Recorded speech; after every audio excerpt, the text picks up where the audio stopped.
Well, then let's introduce ourselves. I'm Damien Karras. And I'm the devil.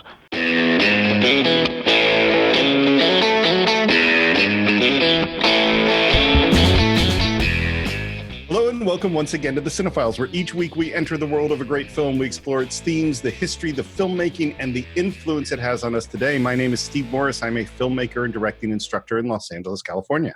Hello, everyone. My name is John Roca. I'm a writer, producer, and host on the Outlaw Nation and co-host of this podcast and voiceover guy and huge fraidy cat. So I am just interested to see how we're going to tackle this film in honor of Halloween. But I tell you what, I had a fantastic experience watching this film. So now I'm kind of really excited to talk about it with you, Steve. Well, and as you say, it's Halloween, and we went into our list of choices from our patrons to see what scary movie they wanted us to look at the most. And Clay Williams, Colton Blackstock, Simon Brouillard, and someone only known as The Kid all chose William Friedkin's film of the Blatty novel, The Exorcist. John, do you know how you first came to The Exorcist? Yeah, man, I resisted this movie for a very, very long time, just like Rosemary's Baby, which I only recently watched maybe a month or two ago. It was one of these films that was outlawed in my house because my dad was very religious, my mom religious, and these films were not allowed to be seen in it. They had seen the films, but I was not allowed to see this. So it wasn't until I was in my 20s, kind of back in Virginia before I took off to Florida State, I remember that they had released the new edited version with new footage or whatever, and I went to go see it downtown for the first time ever at the Uptown in DC, and I went by myself and I went to go see it, and I was just floored at how scared I was of it, and then saw it again subsequently a few years later, I think in Tallahassee or maybe LA, and got to see the spider crawl down the stairs from that as well. So this is a film that I remember just being blown away by it when I saw it the first time and just shocked. Because people tell you what you've heard through the years with this pea soup and all that. But the crucifix stuff, I was just so shocked at how far they were able to go without getting an X rating in this film. And, it was my first exposure to this idea of demonic possession, which is a very big deal in the Latino Christian Catholic community, this idea of demons possessing people, this idea of God and the devil fighting on earth for your soul. So seeing it through Friedkin's vision of this Blatty novel and these great performances was just so overwhelming. It's funny. Our stories, in a weird way, are kind of similar. Oh. For me, I think I might have told this on the show before, but I've never liked scary movies because they frighten me, and I don't understand. There's actually been some research that there's something that you have a gene that means that fear, getting scared, leads to adrenaline, releases endorphins that are really pleasant for some people. Yeah. And for other people, sounds like more like you and me. Yeah. You go like, well, I'm frightened. I'm not happy, I marvel at those people who are so into horror films because I'm like, it's a visceral experience of fear the whole time. Yeah. How can you be so into it? I envy it. Because I have to talk myself into seeing horror films because it's an experience that unsettles me. My son, by the way, is definitely going to be one of those people. Like already he's on YouTube and he'll go like, I want to see like images of Chucky or of It or of whatever. And I'm like, no, don't look at those. They'll scare you. And then they scare him and then he does it again. And I'm like, why are you seeking out all this stuff? Yeah. But I did not seek out all this stuff. And I can remember when this movie came out and I'm like 5 years old and the commercial would come on TV and I was so scared that I would run out of the room or I would jump behind the couch. Like I can so remember just a commercial just scaring the absolute crap out of me. Mm-hmm. And like you, I heard all sorts of things about it. And as a huge Saturday Night Live fan, I had watched the Lorraine Newman Exorcist sketch many, many times. So I knew a lot about it and I saw it. It could have been the same night because I saw it when they did that re-release and I saw it in the Chinese theater and had a very strong visceral reaction. Yeah. And that is the last time I saw it until this week where I I read the book because I felt like I wanted, I try to do that if it's not too long. And so I read the book, and it's good. But it's really a good book. It's very well written, and then watched it and this week. And again, man, this is a lot of a movie. And I'm going to say something I don't think I've ever said on the Cine-Files before. I'm going to put a warning out. I should put 2 warnings out. One warning is that we're going to deal with some stuff in this film that can be very offensive, particularly to religious people, and particularly to, seeing what happens to this young girl. It can be very offensive. So if you listen to the show with your kids, then maybe this is one that you should be very careful about. But I'm going to give a second warning too. And that warning is, for whatever reason, man, William Friedkin rubs me the wrong way. Like, more than any. How is that a warning? You've got a right to your opinion on that. I know, but it's like, normally, we talked about all sorts of directors and talked about abusive situations on the set. We've talked about arrogant directors, demanding directors, angry directors. We've talked about directors that made people cry. And we've certainly had our criticisms of all these people. Yeah. But for whatever reason, Friedkin in particular, his particular arrogance just pisses me off. The only other director I can think of that pisses me off this much is probably his name just flew out of my head. Transformers. Michael Bay. Michael Bay. Wow. Yeah, Michael Bay pisses me off too. It's that same sort of smug, arrogant, and abusive, dismissive sort of character that just bugs me. So that's my warning. Okay. The pre-production is actually really interesting. So it's written, of course, by William Peter Blatty. I didn't realize that he was a screenwriter who wrote for Blake Edwards comedies. In the 60s. That's where he started. He also happened to be on Groucho Marx's You Bet Your Life as a contestant. That's awesome. Which is awesome. And then he decided he was out of work, couldn't find work, and he really wanted to prove that he could write serious things outside of light comedy. And man, he went there. And this whole thing is based on a true story, which is known as the Roland Doe exorcism, which took place in 1949. That word true story we might kind of revisit a bit as we go along. But he writes the novel, and when it's in galleys, before it even comes out, he knows he wants a movie made of it. And so the person he sends it to is William Friedkin, because he had seen French Connection, and he went, I want this movie to feel real, to have that documentary feel. So he sends it to Friedkin. The book is immediately a huge hit, 17 weeks on the New York Times bestseller list. Wow. Studios buy it, and they go, we don't want Friedkin. And they go after Stanley Kubrick.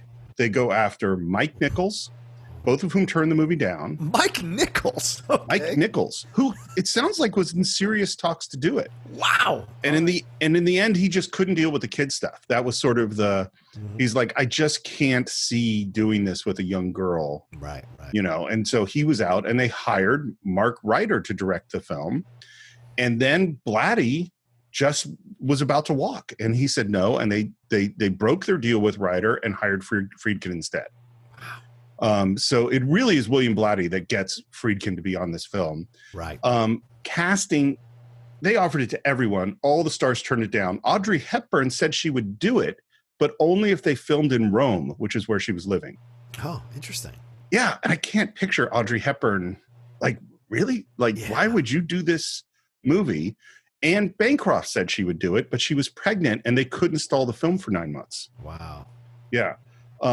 They went after Jane Fonda.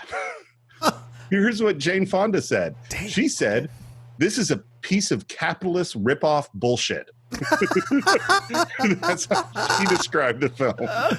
That's awesome. And Ellen Burstyn, who I think knew Friedkin already, and she's an unknown. She's a full unknown at this moment. She begs for the part. Studio was opposed.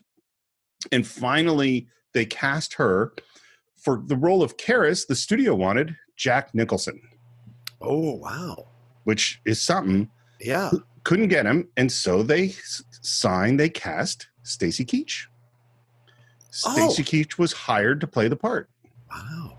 You have an intimate knowledge of Stacy Keach. I know Stacy. I think he would have been great in this part. I think so too. And at the same time that this is happening, Friedkin goes to see a play in New York that's called That Championship Season. Do you know this play? I love this play. I remember watching the TV movie of this that I think had Martin Sheen and Paul Sorvino and other people. Yep. This is a great, great play, by the way.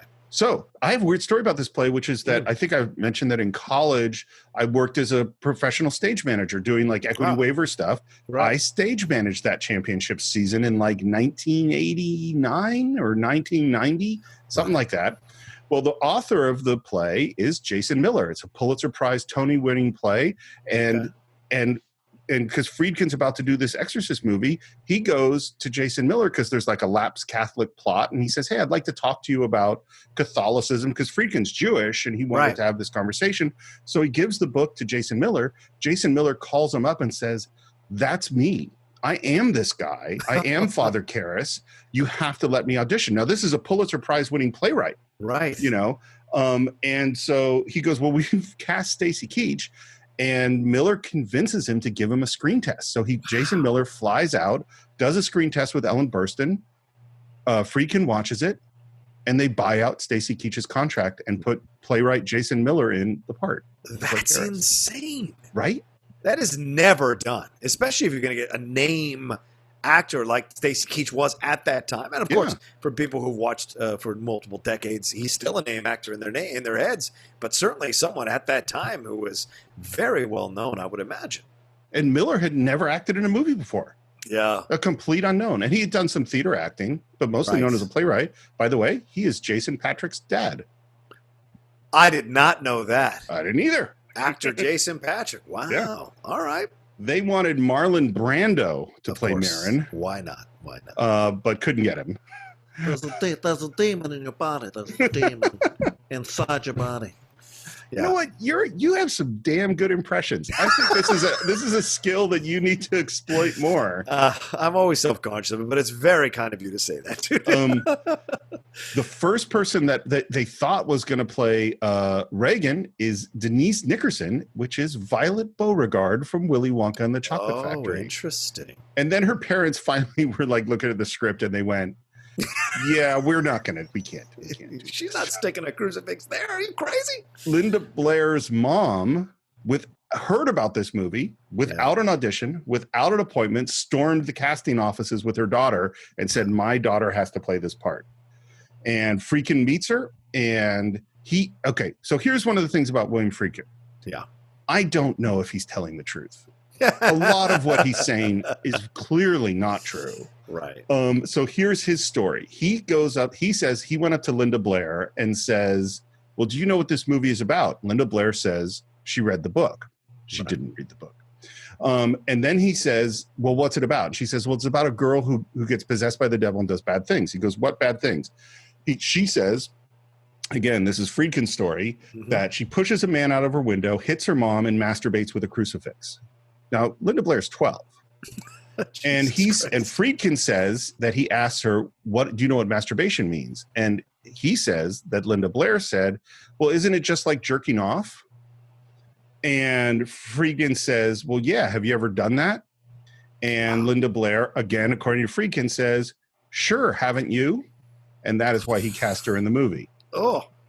Now, Linda the 70s were a fucked up time, man. Well, but here's what's so weird about it. Linda Blair says that at that time she had no idea what masturbation was. She had no clue about it whatsoever. Wow. And so like Friedkin is telling this story about why he cast this girl that's clearly not true.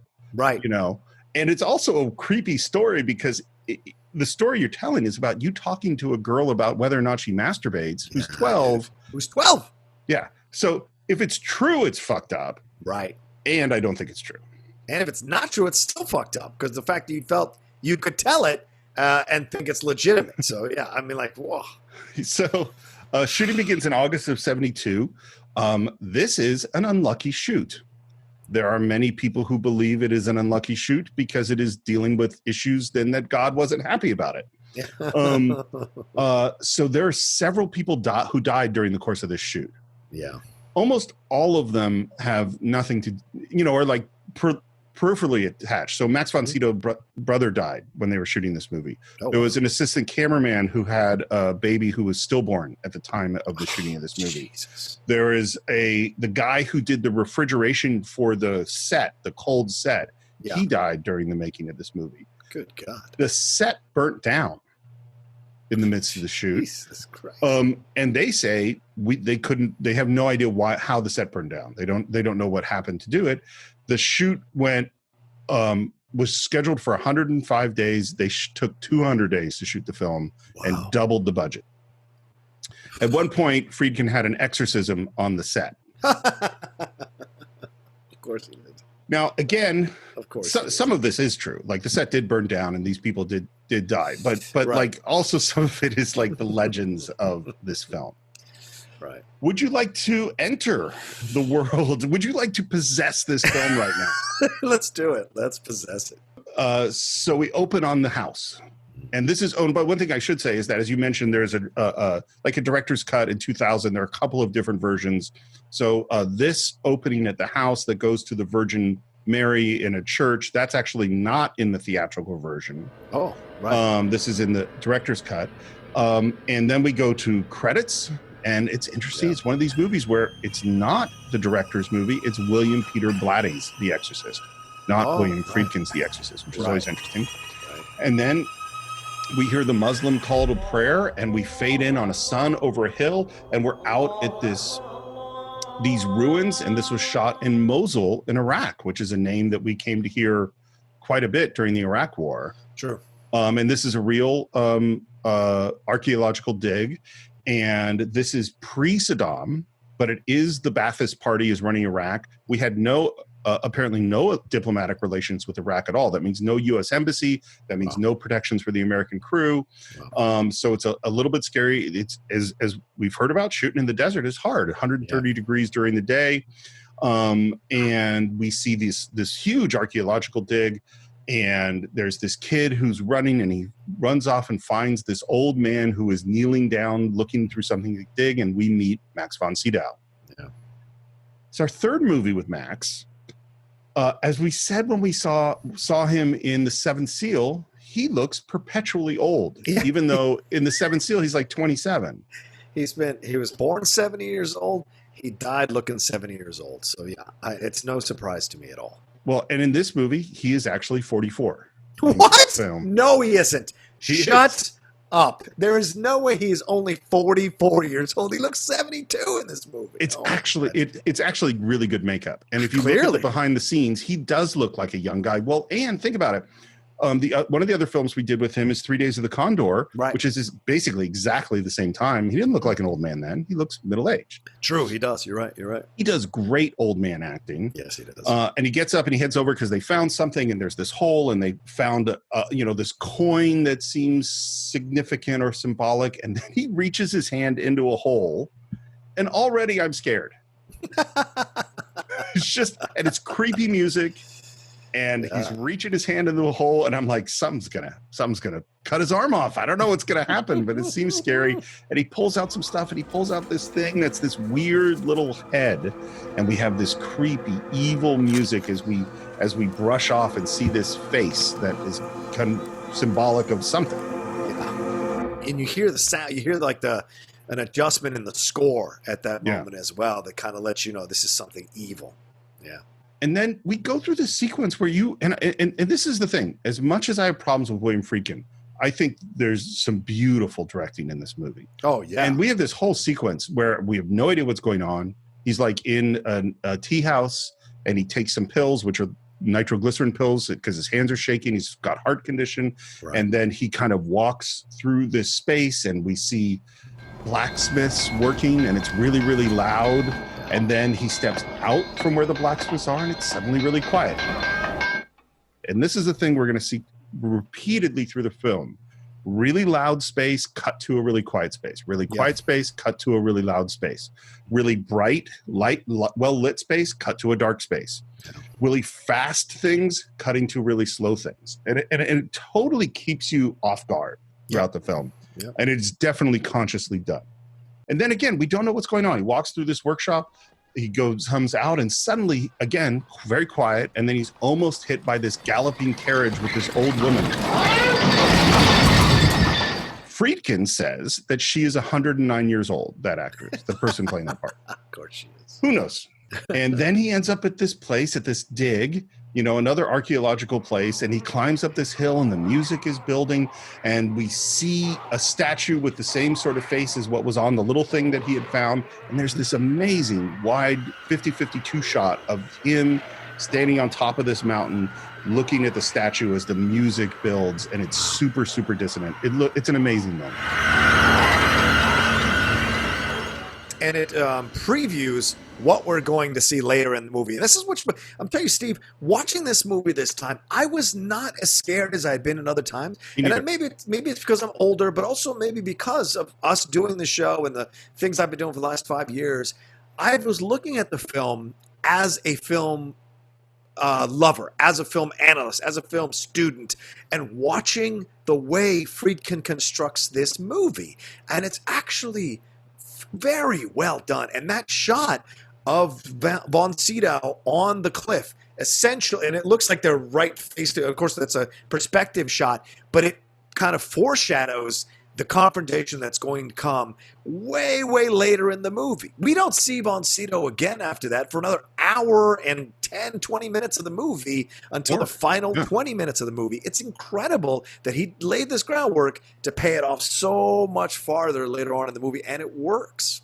Well, and clearly one of the things that he's doing is saying there's some ancient evil. Yes. And this guy is battling this ancient evil. Yeah. And we know that ancient evil is, we know this movie is about a possession and an exorcism. And so we sort of understand like the connections between all these things. Yes. And one of the things that's interesting, because the ruins that he's in are not Christian ruins, Right. And one of the interesting things, like almost every culture has some version of possession. And so there are two different conclusions I would say from this. One is that there are real demons in the world and every culture has experienced them in one way or another. And another is that was our way of explaining this thing that we didn't understand in human behavior. Yeah. Let people guess where I fall on this question. We go to Georgetown. It's just this wide shot and the camera just slowly zooming in. By the way, a lot of zoom lenses in this film. So it's not pushing in. We're not on a helicopter. It's a zoom lens that's slowly zooming in, way, way in on this house. And then we are inside it. And there we see Ellen Burstyn, who's Chris McNeil. And she's working on a script because she's an actress. And she gets out of bed and grabs her robe. And she's walking down a dark hall. Yeah. I call this dark hall syndrome. Okay. What this is if we were doing a comedy, a Farrelly Brothers movie, and someone walked down the same dark hall, you would not be scared. If we were doing a episode of The West Wing and someone walked down a dark hall, you would not be scared. Right. Because you know that you are watching a scary movie, things which are nothing things, like walking down a hall, are instantly scary. Great point. Yeah. Because you bring that with you. And of course, we put a little creepy music to it, and then suddenly we're in a scary scene. Right. And she goes into her daughter Reagan's bedroom, and it's cold, and the window's open. She closes the window, and then it's the next day, and we meet. Oh, and one other thing that happens is she hears something up in the attic, something moving around, some sounds. Okay. And it's the next morning. She's talking to her cooks and to her servant, who's a guy named Carl, and she says, "Got to be rats upstairs." And he goes, "There's no rats." And she says, "Well, get some rat traps." He goes, "There's no rats." And she says, "Get some rat traps." And that's that. But we're introduced to the fact that Carl is German. German. This isn't. We hear that accent. We hear his defiance of her a little bit when he's like, "There's no rats. There's no rats," and she's like, "Get the traps." And so we see that this is an interesting mix of people a very strong-willed people in this house. Yes. And by the way, if you read the book, he's actually Swiss, not German. Oh. And his part is much bigger. There's much more Carl stuff in the book than there is in the movie, which is totally that is a correct cut. The fact that they pulled down a bunch of the Carl stuff. And now we see we're on a big movie set, and we meet Burke Jennings, who's the director. He's played by Jack McGowan, and he is a Irish actor, and he did lots of the premieres of Beckett plays. He's one of Beckett's favorite actors. And Thomas Beckett. Sam Beckett. Sam Beckett. Samuel I'm Beckett. sorry. Yeah. Endgame, Waiting for Godot, those plays. Interesting. Okay. And she's arguing with the director about the part, none of which is terribly important. But what the movie is some kind of student protest. And she's a teacher, and there's a huge protest, and she goes up to yell at the students that you have to change things within the system. And as we see, there's the crowd of actors and extras, and then behind a barrier is a whole bunch of spectators in the Georgetown community here just watching the shoot. And in there is Father Karras, who we talked about, James Miller, and he watches it and walks away. It's always interesting. We come across this many times where a director says a thing about something that they did in a movie, and you go, I don't get that at all. Right. Here's what he said. He says it's totally important that Chris' character in the film makes a speech to the student protesters about working within the system to solve problems, because Father Karras is a priest who's losing his faith, who has to work in the system of Catholicism to save the daughter who is possessed.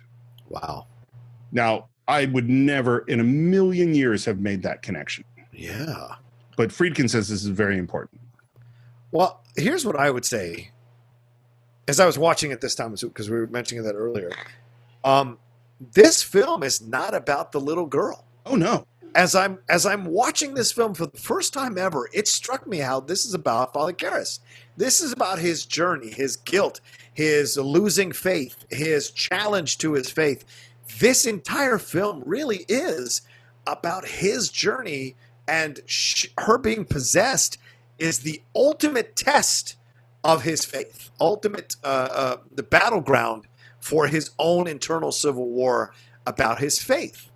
And I just was really shocked as I was watching the film how that became the focus for me in my mind, because that little girl can't control the demonic thing. Karras is able to control his feelings, able to understand what's happening. He's a psychiatrist as a priest, and so he understands what's happening, but even he is powerless at times to fight back against this overwhelming sense of guilt. And it's something that gets used throughout the movie.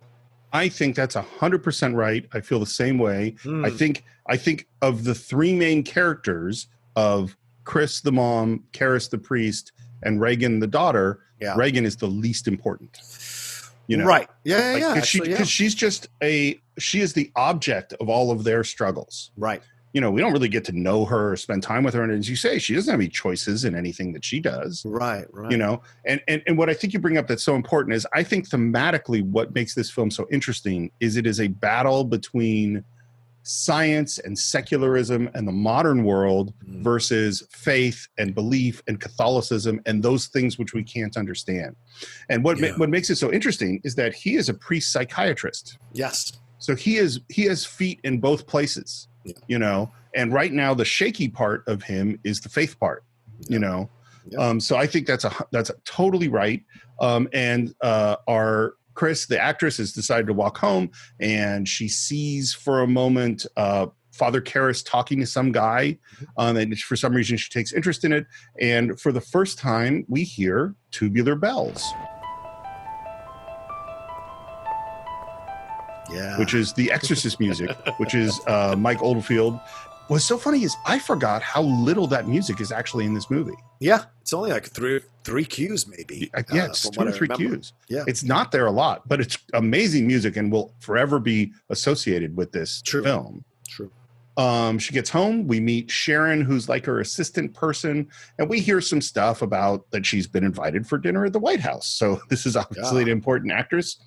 And she goes to say hi to Reagan, who she calls Rags, and they have a cute scene about her wanting a horse, and then they goof around, and then she steals some cookies, which is we can't really see, but that's what happens. And mom ends up wrestling with her daughter on the floor, and it's really, really cute. Yeah. By the way, what Friedkin says is that the wrestling on the floor is important foreshadowing for them wrestling later on in the film. I was just going to say that. That's definitely laying the groundwork for what you'll see, the playful wrestling versus what we see later, the more violent wrestling when she's possessed. And then at the end, when they're both in the corner crying, holding each other, the wrestling match is over. Now they embrace each other in a different way, and so that makes a lot of sense. I mean, that's the thing about this movie, watching it this time, Steve, he's laying the groundwork for everything. And if you're watching it to get away from the fear stuff, you can really enjoy this movie for what Friedkin does, because the possessed scenes aren't that much of the movie. And No. so it's more about what's happening here amongst the people who are not possessed to deal with what is happening. Yeah. Well, what's so funny, and we talked about it when we talked about Jaws, we talked about when we talked about Alien, it is the anticipation of bad things happening that is scary.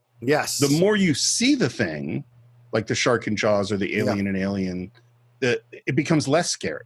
And so it's the anticipate. And it's funny because I listened to the book. The first 2/3 of the book, which is mostly all the medical stuff and seeking for an answer and stuff like that, was really upsetting to me. Like really, really upsetting to me. Okay. And maybe it's because I'm a dad now, but maybe it's just like, that you really feel the pain of these characters dealing with things they don't understand. Once it got to the exorcism, I didn't find the book scary at all. And I had a similar response to the movie, because then I was like, and it's sort of what you said. It's like, well, then I was, as a podcast guy, I was analyzing the film, and I'm stopping a lot to take my notes. And I was like, oh, this is what is now. Her head is spinning around. Okay. It didn't scare me. It just was what was happening. Exactly. Yeah. We're in a subway in New York, and Karras walks by a homeless guy who says, Father, would you help an old altar boy?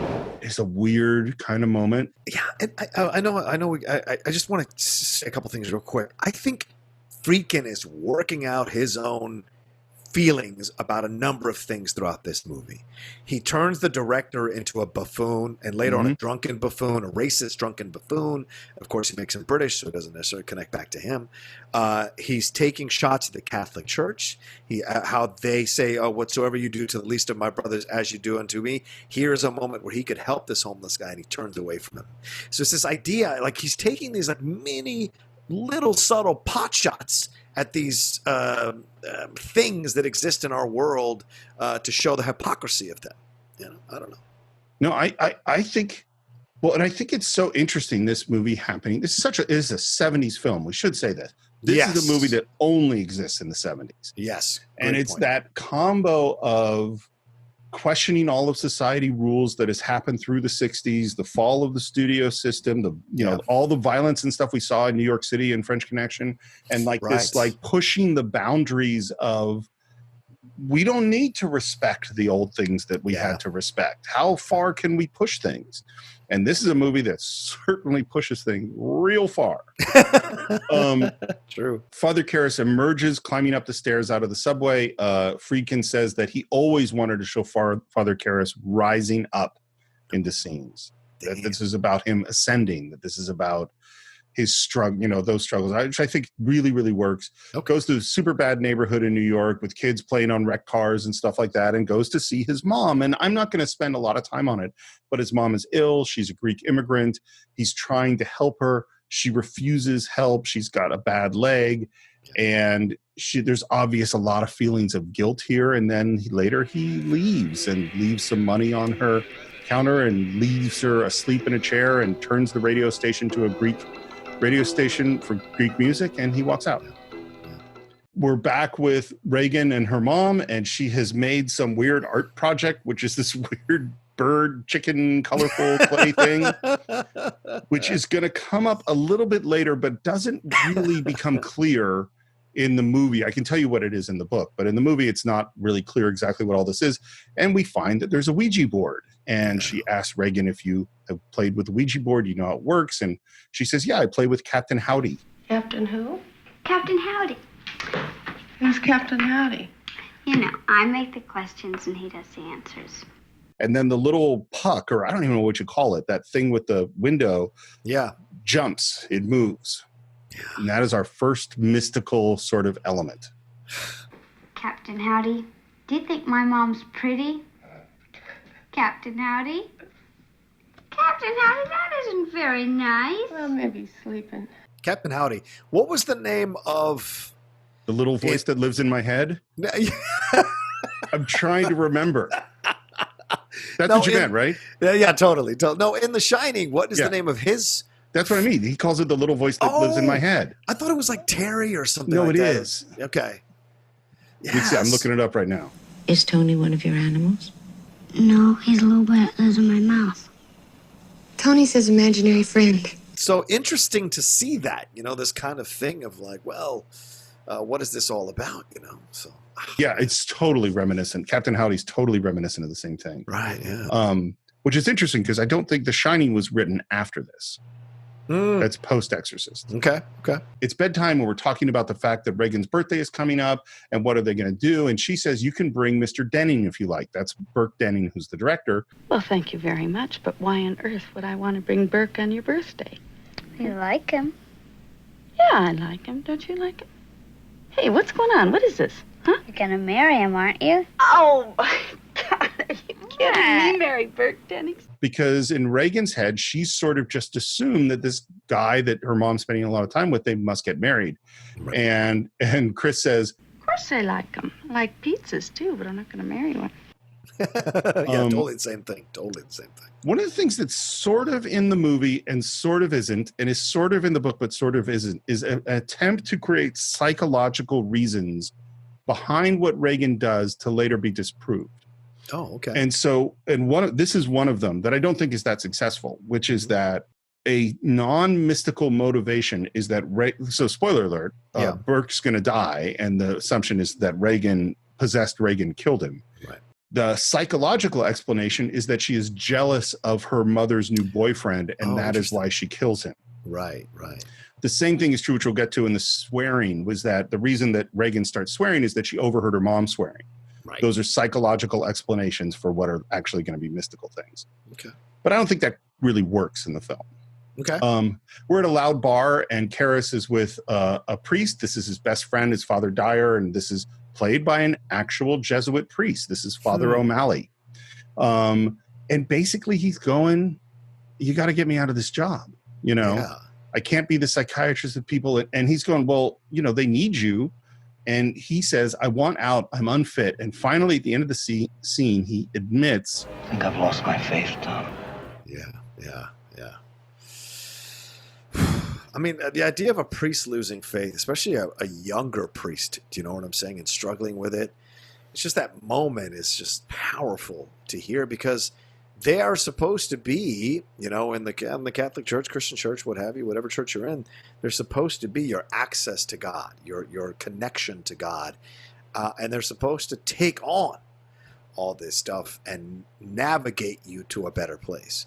But we sometimes forget that these are human beings, and they have to negotiate their own concerns about this. And I'd be curious to see what the statistics are. We talk about police who have high suicide rates. Do priests have suicide rates? Do priests have high turnover rates? I'd love to explore that sometime, because it's a lot to take on other people's problems. That's what I was thinking too. And the statistic, which of course we could never know, is right. How many priests have lost their faith? Yeah, great. And points. How many gained it back? Yeah, right. Like, I mean, it's such a, at the point where people make the decision to become a priest, like, you and I, when we were 18, 20, I'm sure that both of us were way more passionate and filled with strong beliefs, unshakable beliefs than we are today, you know? Sure. Like, I was so sure about, I mean, I wasn't religious. I never had faith, but I was so sure about all this stuff that after life kicked the shit out of me and I saw how the world looked a bit, I was like, oh, no, you can't be so certain of that stuff. Oh, maybe not. So right. you're so certain about your belief in God, and that's what you've been raised in, and you 100% believe it. And then, as you say, you deal with all this pain and all this suffering, and you watch, I'm sure, the machinations of the Catholic Church, which are political, and start to go, wait, what's this about? It seems pretty reasonable to me. Chris is screaming at the phone in the night at a long-distance operator because Dad has forgotten Reagan's birthday. Jesus Christ, can you believe this? He doesn't even call his daughter on her birthday, for Christ's sake? Maybe the circuit is busy. Oh, circuit's my ass. He doesn't give a shit. Again, this is what I was saying. She's swearing a lot, and the camera pulls back, and we see that Reagan is overhearing it. Yep. It's the middle of the night. The phone rings because Chris has to get up to go shoot something. And as she's getting up, she turns and sees Reagan in the bed with her. Like, what are you doing here? My bed was shaking. I can't get to sleep. Chris gets up. Again, she walks out in the hall and hears something in the attic. And it's loud, dude. Yeah. It's loud. There's some big rats. Yeah. Yeah, sure. And and again, we're in a scary movie. So Right. the moment that she looks up, you're like, don't go in the attic. Right. What are you doing? Don't go in the attic. And she pulls down the ladder and she climbs up, and it's just going up into a dark hole, and the lights in the attic won't work, of course. Yeah. So she grabs a candle. You're like, don't go in the attic. And she goes up and she looks around, and first scare, she stubs her toe. It's quiet. There's no music. She's coming towards the camera. So, and again, this is another key of scary movies. Limit the view. Right. If you don't let the audience see everything, our ability to see everything makes us feel safe. Right. Don't let them see it. So that's why scary movies happen in the dark. And that's why we're just looking at her face, and she's walking towards us. And then all of a sudden, simultaneously, we hear a voice, and her candle flame goes Yeah. Feels nice. crazy effect. Blows up. Yeah. Yeah. And there's Carl standing behind her.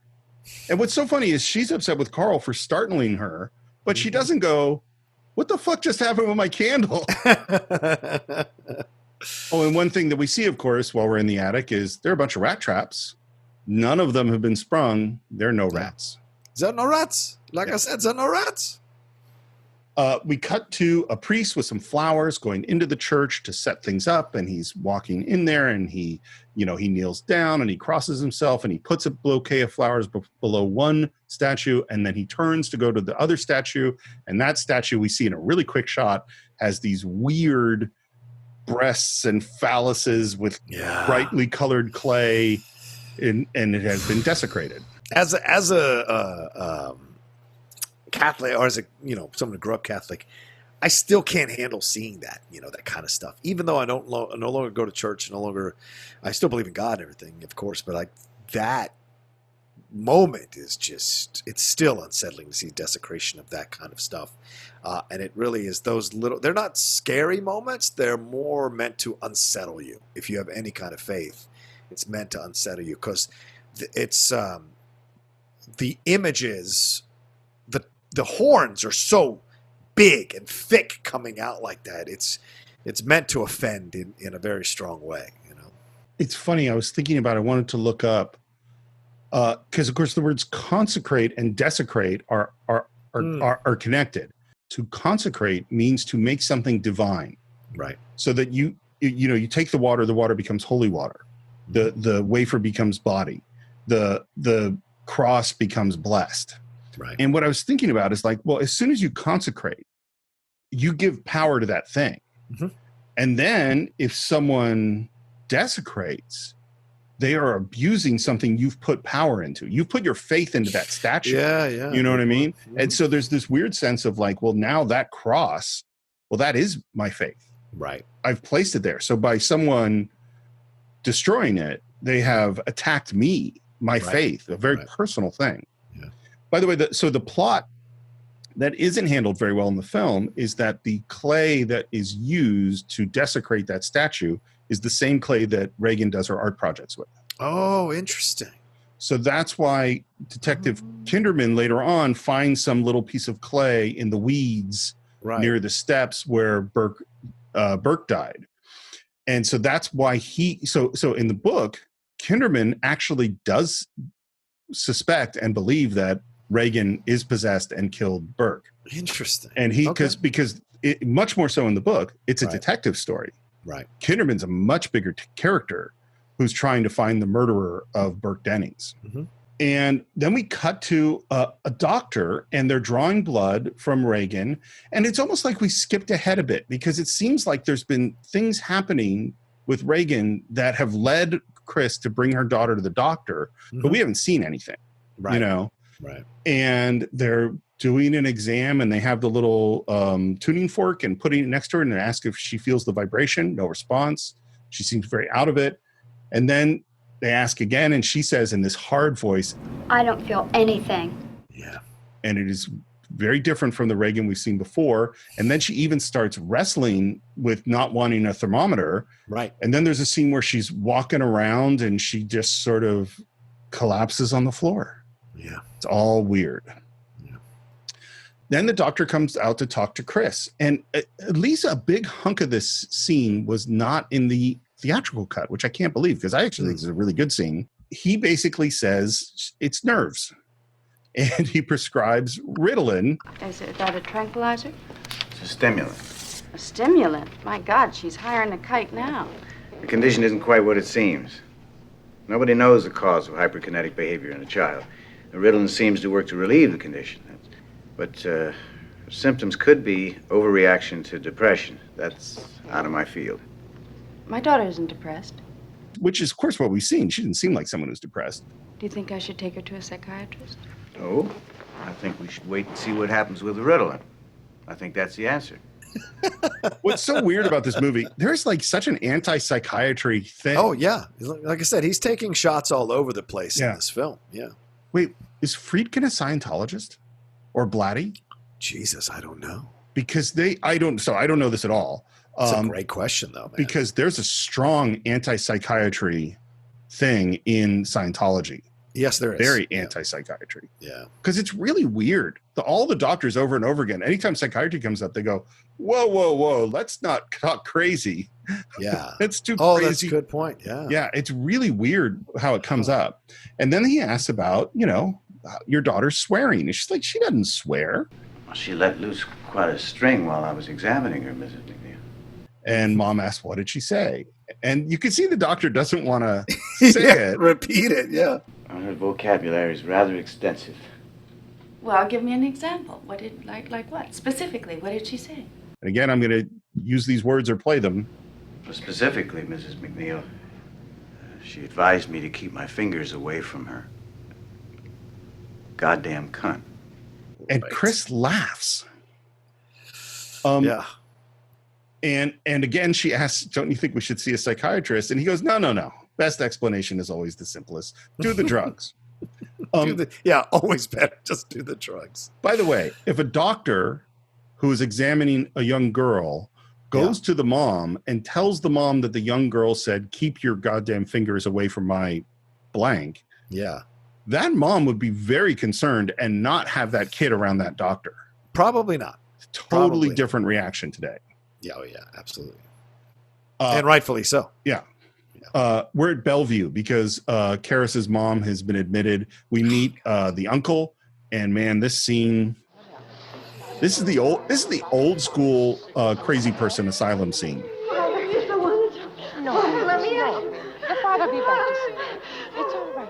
There's the people staring off into space and muttering to themselves, and Karis walks through the space, and they all come to touch him, and it's really creepy and unsettling. This isn't Awakenings. This is something else completely. This is like Cuckoo's Nest, and Cuckoo's Nest. Yeah. Or the asylum at the place at the end of Amadeus or the beginning of Amadeus. Oh yeah, great point. Yeah. And he finds his mom, and his mom blames him for putting her there, and he's like, and it's a really rough scene. It is, man. I don't ever want to live a scene like that, man. You see that because you hear people talk about those experiences and how damaged they are afterwards from that, and it's a great way for Karis to become sympathetic to us as he goes into this situation later on in the film. Well, and we learn one of the pieces of his guilt is that his uncle says, it's funny. If you wasn't a priest, you'd be famous psychiatrist now, Park Avenue. Your mother, she'd be living in a penthouse instead of the... And even she says to him, why did you move me out of New York? I could have, or he says like, they'd have been better off if they'd stayed in New York, which is horrific to hear. Well, no, they are in New York. They're still in New York. But didn't they move her out? Okay, all right. Well, no, I actually think it's a little bit. I think you're right to be confused because when he visits her in her apartment, it says, "Let's get you out of here. Let's get you into like a home somewhere they can take care of you." And then in this scene, he's saying, "Let's get you out of here. I'll get you back home," and she's resisting. And so I think it's confusing about what's going on. Okay, fair enough. And then we have, again, a hard cut from this scene to Karis just punching the shit out of a heavy bag. And in fact, one of the things about his character is that he was a boxer before he was a priest. Interesting. Okay. We're at a fancy party that Chris McNeil is throwing, and there's an astronaut talking to Father Dyer. That's our real Jesuit priest. Father O'Malley, and it just looks like a great 70s fancy cocktail party, except that our drunken director is now insulting Carl and calling him a Nazi. Tell me, was it public relations you did for the Gestapo or Community relations. Yes, of course. And you never went bowling with Goebbels either, I suppose, eh? Nazi bastard. Yeah, poor Carl. Poor Carl indeed. And again, in the book, he's Swiss, and in the book, he never reacts at all. Wow. In fact, he's this really weird, enigmatic character who, no matter what is happening in the world, shows absolutely no emotion. And then you see him privately break down. And he has a whole subplot that he has a drug addict daughter who's living with someone that he's giving money. There's a whole subplot with Carl. Wow. And he's keeping all that stuff in. And for whatever reason, and it's really just to advance the plot, I think, is that Chris asks Father Dyer about this strange priest that she's seen, which is Karis. And it's like, you're in a city on Georgetown, which is a Jesuit university. There are a lot of priests. And for whatever reason, she spotted this one guy and she says, "What's up with that guy?" And he says, "Oh, yeah, he just had a big blow. His mom just died." Right. Which, okay, like it's a strange little scene. And then we're in the kitchen and Burke, the director, is just laying into Carl. Horrific, man. Yeah. Canting hand. Bloody damn butchering Nazi pig. Carl finally breaks and goes, "I'll kill you," and starts to strangle him. Rightfully so, in my opinion. Yeah. In the book, nothing. Totally stonewalled, really? no reaction to Burke at all. Wow. Okay. Why do you think, because I've read the book, so I know stuff that you don't, but why do you think that's in the movie? This whole Burke Carl Nazi thing. Maybe Polanski. Maybe he's taking shots at Polanski. I don't know. I mean, that's a possibility too, right? Because Polanski, wasn't he a guy who escaped, or his parents escaped the Nazis? And no, didn't escape. His parents. He was in the Holocaust. So his parents died in the Holocaust. He was in a concentration camp. Yeah, so maybe he's like, I don't know. Maybe he's taking a shot at Polanski, or maybe he's like saying something to Polanski, or maybe that guy's standing in for Polanski. Because remember, later he's like a drunken. They have to drag him out because he's a drunken bore there. And I don't know. But also, I mean, the undercurrent here is just the mentioning of the word Nazi, which has always been, even though there are other movements, other political parties, other countries, other times in history where way more people were killed because of something that a leader did or whatever. There's just something about Adolf Hitler and the Nazis that will rank them number one when you talk about evil on the planet. And of course, because of the Holocaust and so many other things that it did to people who are gay, to women, to the experiments, the rumored experiments that they did on these people. Like, it's pure horror. And so just hearing the word Nazi maybe is another way of throwing in subconsciously the constant fear that there's, or constant feeling that there's something terrible happening, or something of terror is coming as well. Because some of the sound cues in the film, all the way up to this point, are loud for a reason. Stubbing the toe, the flame going up, the phone ringing loudly, the sounds, her wails, his mom's wails are loud. So all those things are there to keep you unbalanced the whole time. And so seeing this guy who just go after someone like Carl is, just an uncomfortable moment. So you are very good at this job, and what you just did was so much better than what is actually going on. I think that analysis is great. Here's what is going on, because it's what's in the book. Right. Is that in the book, the mystery is much bigger. Who killed Burke Dennings? Carl is the number one suspect, because Burke has been insulting him over and over again and calling him a Nazi, and only a very strong man, which Carl is a big, strong man, would be capable of twisting the guy's head completely around. And so Kinderman is after Carl. And it's a whole, so that's why it's in the book. And then you have this remnant of it in the movie. And then what happens is Carl lies about where he was when Burke died, because he said he was at a movie, which he wasn't. And then we find out, and then Kinderman does detective stuff and discovers that in fact he was giving money to his drug addict daughter. And part of what makes it work in the book is because Carl never reacts to anything. He's totally stoic. It makes him more suspicious as a possible murder suspect. Damn. But none of that's in the film. So it's sort of like, okay, when you take away the meaning, the resonance of this thing and just leave the Nazi and then add, I want to kill you. Well, like, I don't know what that's doing to the film other than that Burke is a complete jerk. Right. So we get rid of Burke. He's drunkenly sent away. And then we're a bunch of people singing around the piano at the end of the party. The camera pushes in and then the camera pulls back. And then the people all sort of look up. Hey, I think we've got a guest. And there is Reagan. And Reagan turns to the astronaut and says, "You're going to die up there." Which is horrible to begin with. And then pees. Yeah. And even the peeing is uncomfortable, isn't it? Oh, Because it's the horrible. sound of it hitting the carpet, you know? Oh. Well, and this is the first sign of this movie is going to violate norms. Yeah. Everything we're going to see are things that are designed to make you really uncomfortable. Mother, what's wrong with me? It's just like the doctor said. It's nerves, and that's all. Okay?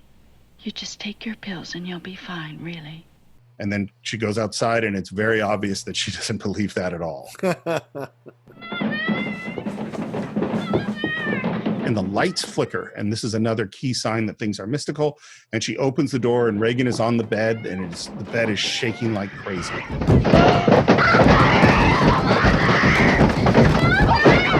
This is so well timed, Steve, because everything's been leading to this moment. Everything's been leading. The little hints, the little sound cues, the little feelings of evil, everything's been leading to this moment where we finally go, you've been waiting for it, here we go.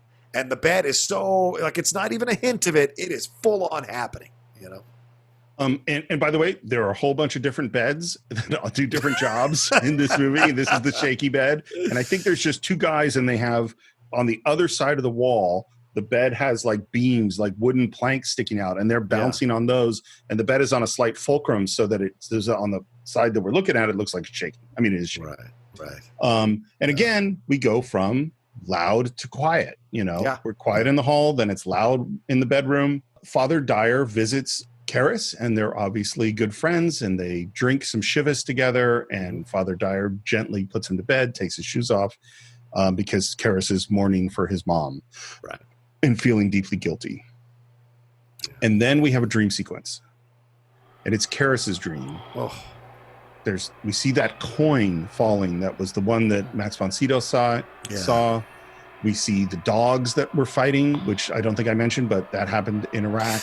Right. We see the clock from Iraq, and then we see Mom coming up out of the subway the same way that Karis did. Yeah. And he's in the center on the island of a busy street in New York yelling, but his voice can't hear his voice. And he's running to call to his mom, and she turns around and goes back down the subway. He can't reach her. And then we see the coin fall, and then we hear a scream. I don't want it!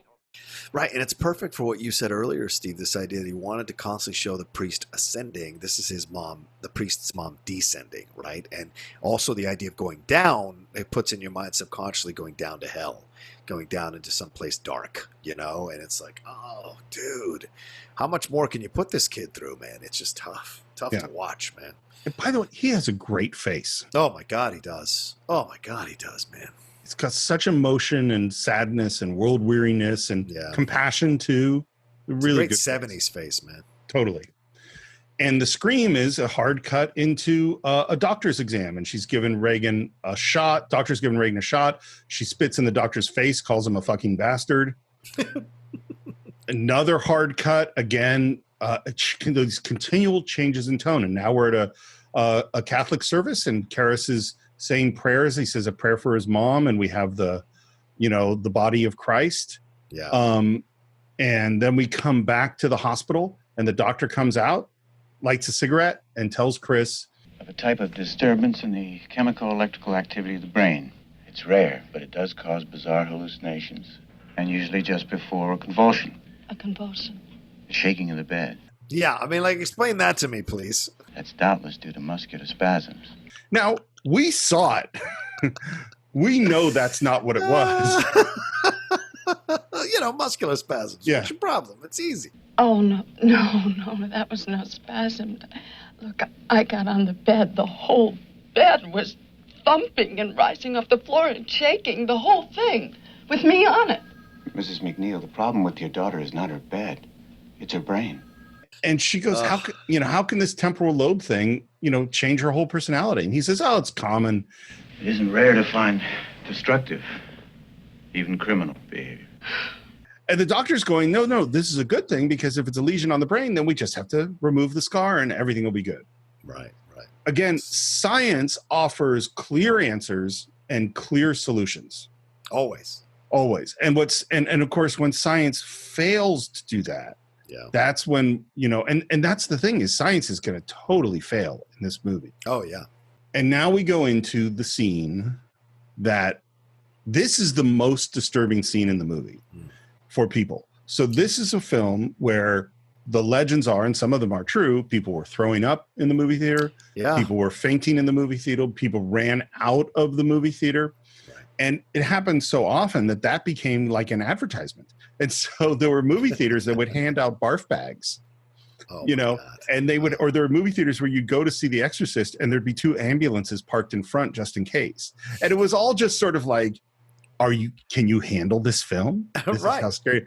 But it's interesting to me that this is the scene that people had the most reactions to, because this is non-mystical. What's terrifying in the scene is science. Yes. This was filmed at NYU at their hospital. Mm-hmm. All the people working in the scene are real medical professionals. Oof. This is really how they do it. They didn't actually stick a needle in her neck. Right. The guy, a guy named Paul Bateson, is the radiographer. He was later convicted of murdering a journalist a few years after this movie. God, wow. It's all handheld. It's really documentary style. It's very upsetting. Regan, I'm just going to move you down on the table, okay? They paint her neck with, like, I'm sure it's a iodine or something like that. And then they bring this big hypo and they say, you're going to feel a little stick. Okay, now you're going to feel a little stick here. And it's so much worse than what you think it's going to be, because blood shoots out and more blood shoots out and the discomfort on Reagan's face. And it's tough to watch.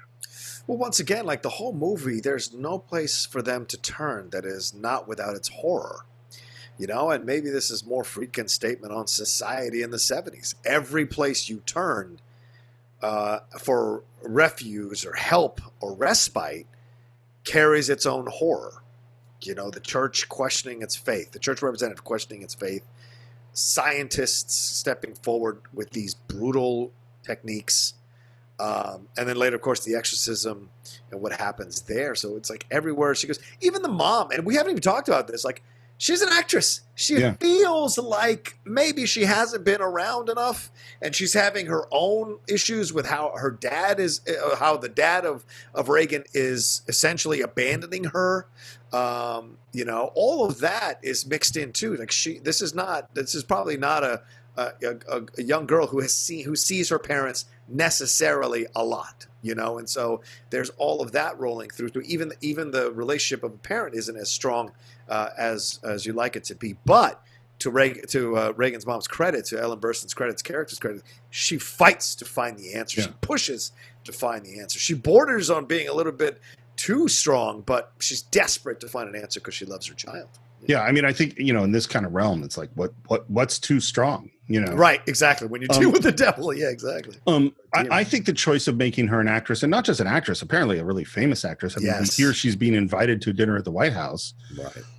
I think it's really important because what it does, I think, is here's a person who has all the resources. Yeah, right. They're literally, there's no limitations on what she can do. She can get the best doctors. She can spend all the money. She's intelligent. She's famous. She is the ideal. This person should have no problems in the way we look at them.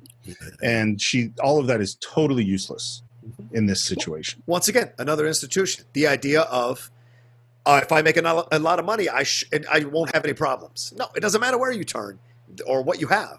There are problems.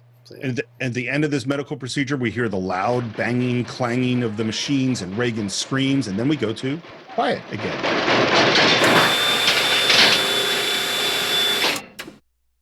And this doctor is looking at the x-rays of the images that are lit up, and we see the reflections in his glasses. It's really cool. Yeah. And what do we find? We find nothing. Yeah. Nothing there. And then they get a call from Chris saying, you know, she's on the phone, doctor. It says it's urgent. The two doctors now arrive at the house. Sharon leads them upstairs. This shot doesn't look that impressive today, because today we would just do this shot with a Steadicam. You can't go downstairs with a dolly. Your handheld would be too shaky. So today you just use a Steadicam so you can go all the way up multiple flights of stairs with your actors. Steadicam hadn't been invented yet. So what this is the cameraman is in a sling on a rope, on a pulley, and he is being lifted up through the center of the staircase as the actors and pivoting and moving as the actors are. So it's like he's a puppet, a big puppet on a string being flown around to do this shot. Well, he's being lifted like through. Yeah. So he's almost like an angel being lifted amongst these things. Oh, that's so cool, man. I love it. And they're running upstairs, and you could I think that the doctors' performances are so great because you can see they think they're going to go into a normal room. Yes. Like, it's not that they don't think it's going to be bad, because they're doctors and they, you know, they've seen bad stuff. Yeah. But they don't understand what they're about to walk into. They walk into the room. Reagan is screaming. Her body is bending forward and backward in this crazy way, saying it hurts, it burns, help me, help me, help me. What is it? What's happening? Stop! It's burning! It's burning! Do something, doctor. Please help her. Okay. Here's how they did this. Okay. That is Linda Blair. She is attached to, she's like strapped in. She's like wearing a harness, and she's attached to a rope, and there's stuntmen pulling her back and forth, and her legs are strapped down to the bed, which causes that weird bend, and they're yanking her back and forth and pulling her. They really, really hurt her. Her back was severely injured from this. And when she is screaming, it hurts, help me, that was her saying it hurts. Like, and they thought she was acting, so they just kept doing it. Oh, Jesus Christ. Yeah. And the doctors are stunned, and then she's bouncing up and down on the bed. There's a lot of flying effects. Her eyes roll back in the head, and the doctor goes up, thinks he can help, and he gets clocked. All right, let's see what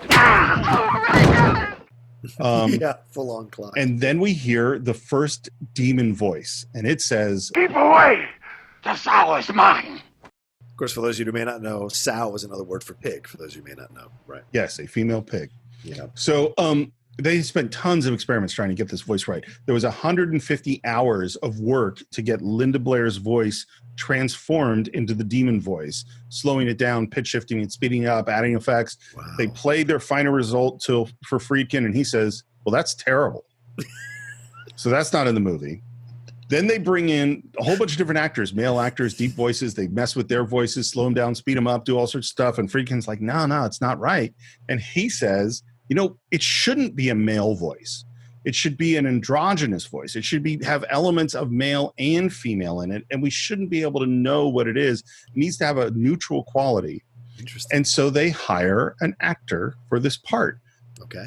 I had no idea who did this voice. Do you know? I'm sure I knew in the past. I don't know now. Who was it? It is someone who I know you love, who has been in 2 different movies that we've done. Okay. Mercedes Mccambridge. Oh my God! Wow. Yeah. From Giant and High Noon. High Noon, yeah. Because she has that deep, totally unique voice. Yeah. And apparently, this is what Friedkin says he did to her. He strapped her down to a chair so she couldn't move, and then he made her drink raw eggs and whiskey to get her voice all messed up, and then had her say the lines. What an ass. What an absolute ass. You're an actor. You can create this. Oh, come on. These people. So, back to the scene. These power mad people. And again, this is where we get into the like, is this a good movie? Yeah. Is it upsetting? Yeah. Yeah. How do I feel about this as a piece of art? And how do I feel about putting the actors through what he put them through? Linda Blair stands up, lifts up her nightgown, and yells, Fuck me! Fuck me! Fuck me! And everyone is horrified. And then she falls back screaming, and they try to restrain her. They drag Chris out of the room. They give her a shot. The door slams.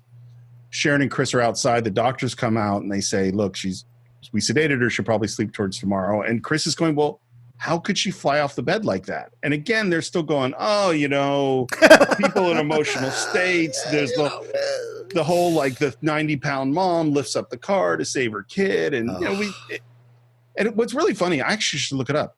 I've heard that story. The first place I heard that story was in the original Incredible Hulk series with Bill Bixby. He says it in the pilot. In the pilot. Wow, good. Yeah. Clearly, it hit both of us. Yeah. Oh, absolutely. I've always remembered that moment. But I've never done what I frequently do is like try to look up, well, did that happen? Like, what is the documented evidence? I've heard that many times, but is it true? I don't know. So what's wrong with her? We still think the temporal lobe. Oh, what are you talking about, for Christ's sakes? Did you see her or not? She's acting like she's fucking out of her mind, psychotic, like a split personality or... And she's crying. Again, Ellen Burstyn's a great actress. Oh, gosh, she's so good. Fantastic job. Yeah. And they go, no. There's very few proven things of actual split personality, which is true. Right. It hasn't really been proven very, it's like, because what is somebody doing when they're behaving in different personalities? Are they actually becoming different people, or are they acting like they're becoming different people? Yeah. And where's the difference? Now I know the temptation to leap to psychiatry, but any reasonable psychiatrist would exhaust the somatic possibilities first.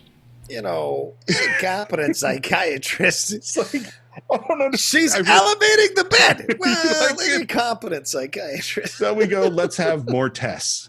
Cut to some other crazy fucking machine, and Reagan's strapped down and squirming, and it's really loud, and then we cut to quiet, and we're looking at the x-rays. Hey, guess what? Everything's normal. Yeah. And finally the doctor says, you know what?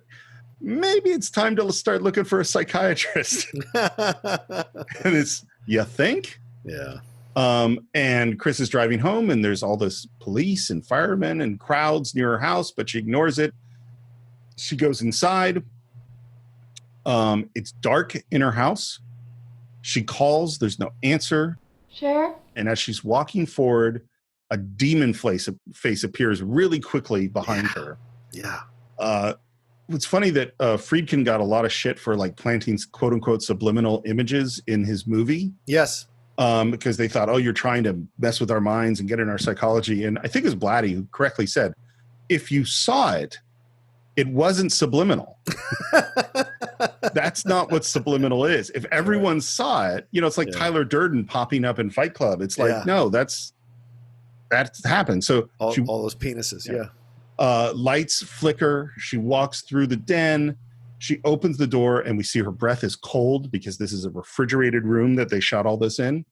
And she sees the window open. She closes the window. She sees Reagan face down on the bed. She goes outside, calls for Sharon. Sharon walks into the front door. Immediately, she's like, what the fuck did you do? Why did you leave her alone? She's like, no, Burke was with her.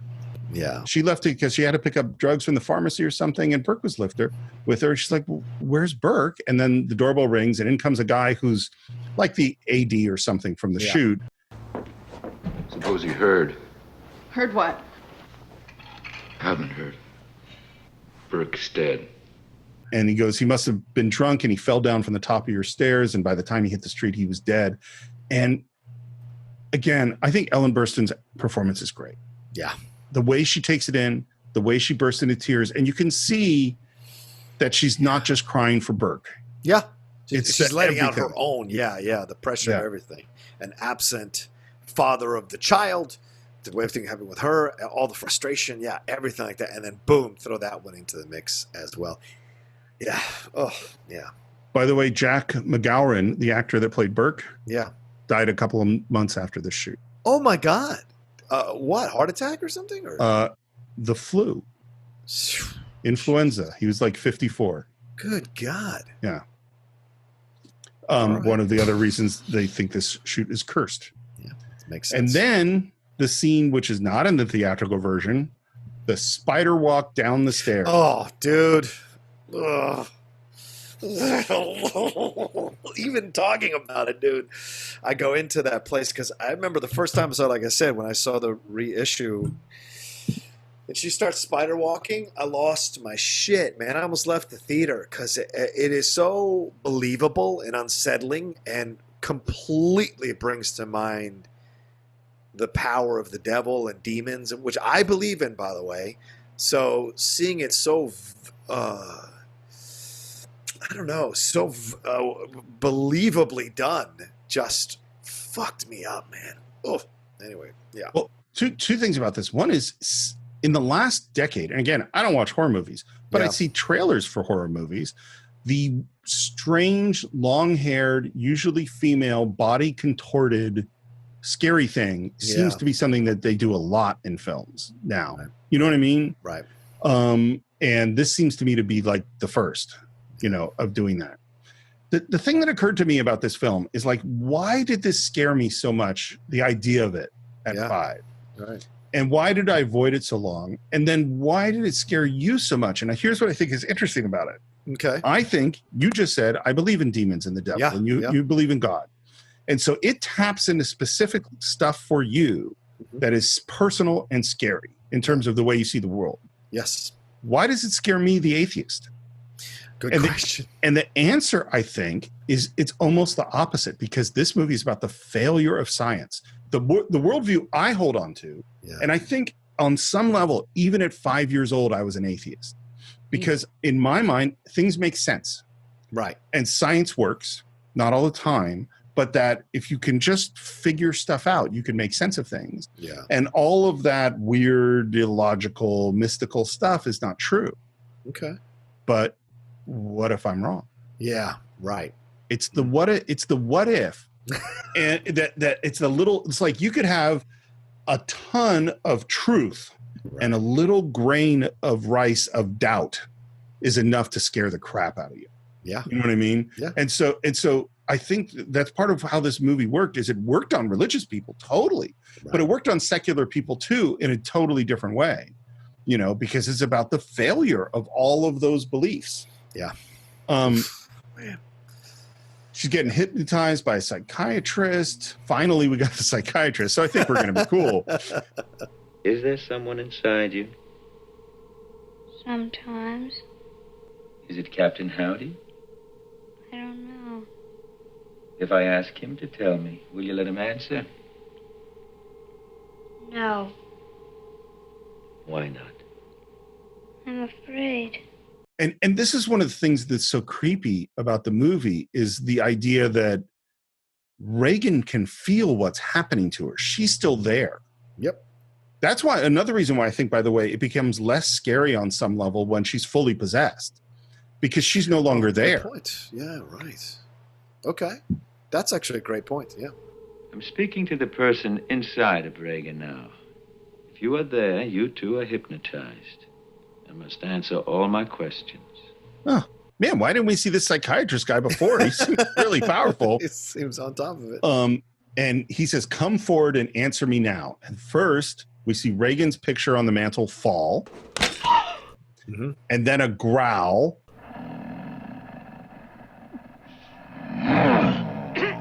And she looks up and her face is completely transformed, and she grabs him by the crotch. Yeah, well.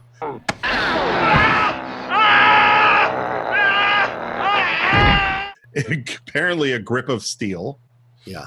And then he falls, and the fall is really cool. I think this is his homage to Psycho, in the scene when Martin Balsam goes down the stairs like that. Totally, yes. And I think this is like his little mini homage to Hitchcock, who, by the way, which you spoke about earlier, Steve, the fact that they were handing out barf bags to people before.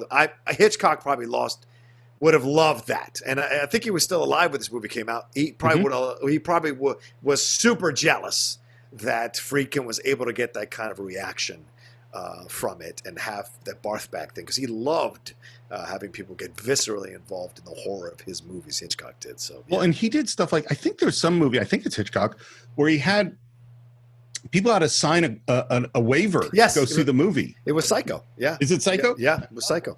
That you wouldn't reveal the ending of the movie to anybody you know. Yeah. That's what it is. The way they did the fall, by the way, is the guy is strapped. He's like in a wooden box, and the camera is attached to the box. Yeah. You just have a couple of grips on either side, and they just lower the box down like a recliner to the floor, and the camera and the body move together. That totally works. Yeah. It totally works. And Karras is running on a track, and now we get to meet one of your good friends, Lee J. Cobb. Well, I wish he was a friend of mine. To be honest with you, that's the thing that Steve, I was thinking about it because I was thinking about our show as I was watching it and he came on the screen. I can't explain to you why I love him as much as I do. I genuinely love him. I never met him. I've never watched an interview with him, never read a biography about him. But there is something about him when he comes on screen, even when he plays an evil character, I feel such a connection to him and such a sympathy for him. And I can't explain it. It's just one of those visceral things, or one of those like things that you feel from deep in your bones and in your heart that I love. And I think he probably went through, from what I understand and occasional things I've read about him, like he went through a lot of struggles in his own life and, trying to maintain and be a good actor, and what it must have been like to see people like Brando and Dean and all these incredible actors get all this attention. And here you are doing great work. And even George C. Scott getting all this attention that essentially is like you and him are probably auditioning for the same roles. I could see him in Dr. Strangelove. I could see him in Patton, all those things, and seeing other people kind of rise above. And there's something about the way the vulnerability and warmth that he has as an actor, his natural energy that I just gravitate to. Yeah, he's clearly your guy. He's my guy. Yeah, really. Yeah. In a weird way, I would say, I mean, obviously we talked about a whole bunch of actors that I know you love. Yeah. It feels like you have that he's special. Yeah. Even beyond, I know you love Brando, but your feelings about Brando are not the same as your feelings about Lee J. Cobb. Nah. Feelings of Brando is complicated. Wells too. Yeah. And I love Wells to pieces. But there's something about Lee J that I just was like, and I was thinking about this too, real quick. I'm sorry to go on about this real quick, but like that question people ask, who would you like to have dinner with, alive or dead? And I know when I was watching this movie this morning, I thought to myself, it's Lee J. Cobb. It's actually Lee J. Cobb. To sit with him for 2 hours, to interview him on the deep cut for 2 hours about his career and his life and being in all these incredible movies and how he endured for so many years, I think would have been such a gift, man. Would be such a gift. So, yeah. I think what's so cool, because the other movies I think that we've done with him are 12 Angry Men and On the Waterfront. Yes. No, not anything else with him. This character is so different. Yeah. Those are such big, dangerous, angry people. And this guy's nice. No, yeah. Soft-spoken. He's good at his job. Yeah. Very much not abrasive or aggressive in trying to get the answers. Yeah. And is he a bigger part of the book? Yeah, because the book's a mystery. He said, like, Karras is the main character, and Mom, those are the two most active people. I think Kinderman is equal to them in the book. Okay. A lot more of him. Okay. And he's very Columbo-like as a detective. He's sort of kind of odd and quirky and funny, but you can see that the wheels are turning and observing. This is quite a long scene, and it's very funny. I'm not going to go into detail on it, but basically he's going, look, there was these desecrations in the church, and the fact is this guy Burke it probably was a murder because his head was twisted completely around. And the priest says, Karras says, could the fall have done that? He's like, maybe 1 in 1,000 the fall could have done that, but it's much more likely a really strong man killed him. And so is there a disgruntled priest or someone like that you think might have done this? And of course, Karras is the psychiatrist, not only a psychiatrist, but a priest. And he's like, first of all, no. And second of all, if there was, I wouldn't tell you. Not to bother you with trivia, but a psychiatrist in sunny California, no less, was put in jail for not telling the police what he knew about a patient. Is that a threat? No, I mentioned it only in passing. And it's a very cute scene, and they have a very funny, charming sort of relationship. Yeah, he even asked him to go. I got extra tickets to go to the movie theater. Do you want to come to the movie theater with me? I love that back and forth between them. Yeah, and he says, "What movie's playing?" He says, "It's Othello." Who's in it? Who's in it? Debbie Reynolds, Desdemona, and Othello Groucho Marx. You happy? I've seen it. He says, I've seen it. He goes, I've seen it. It's funny.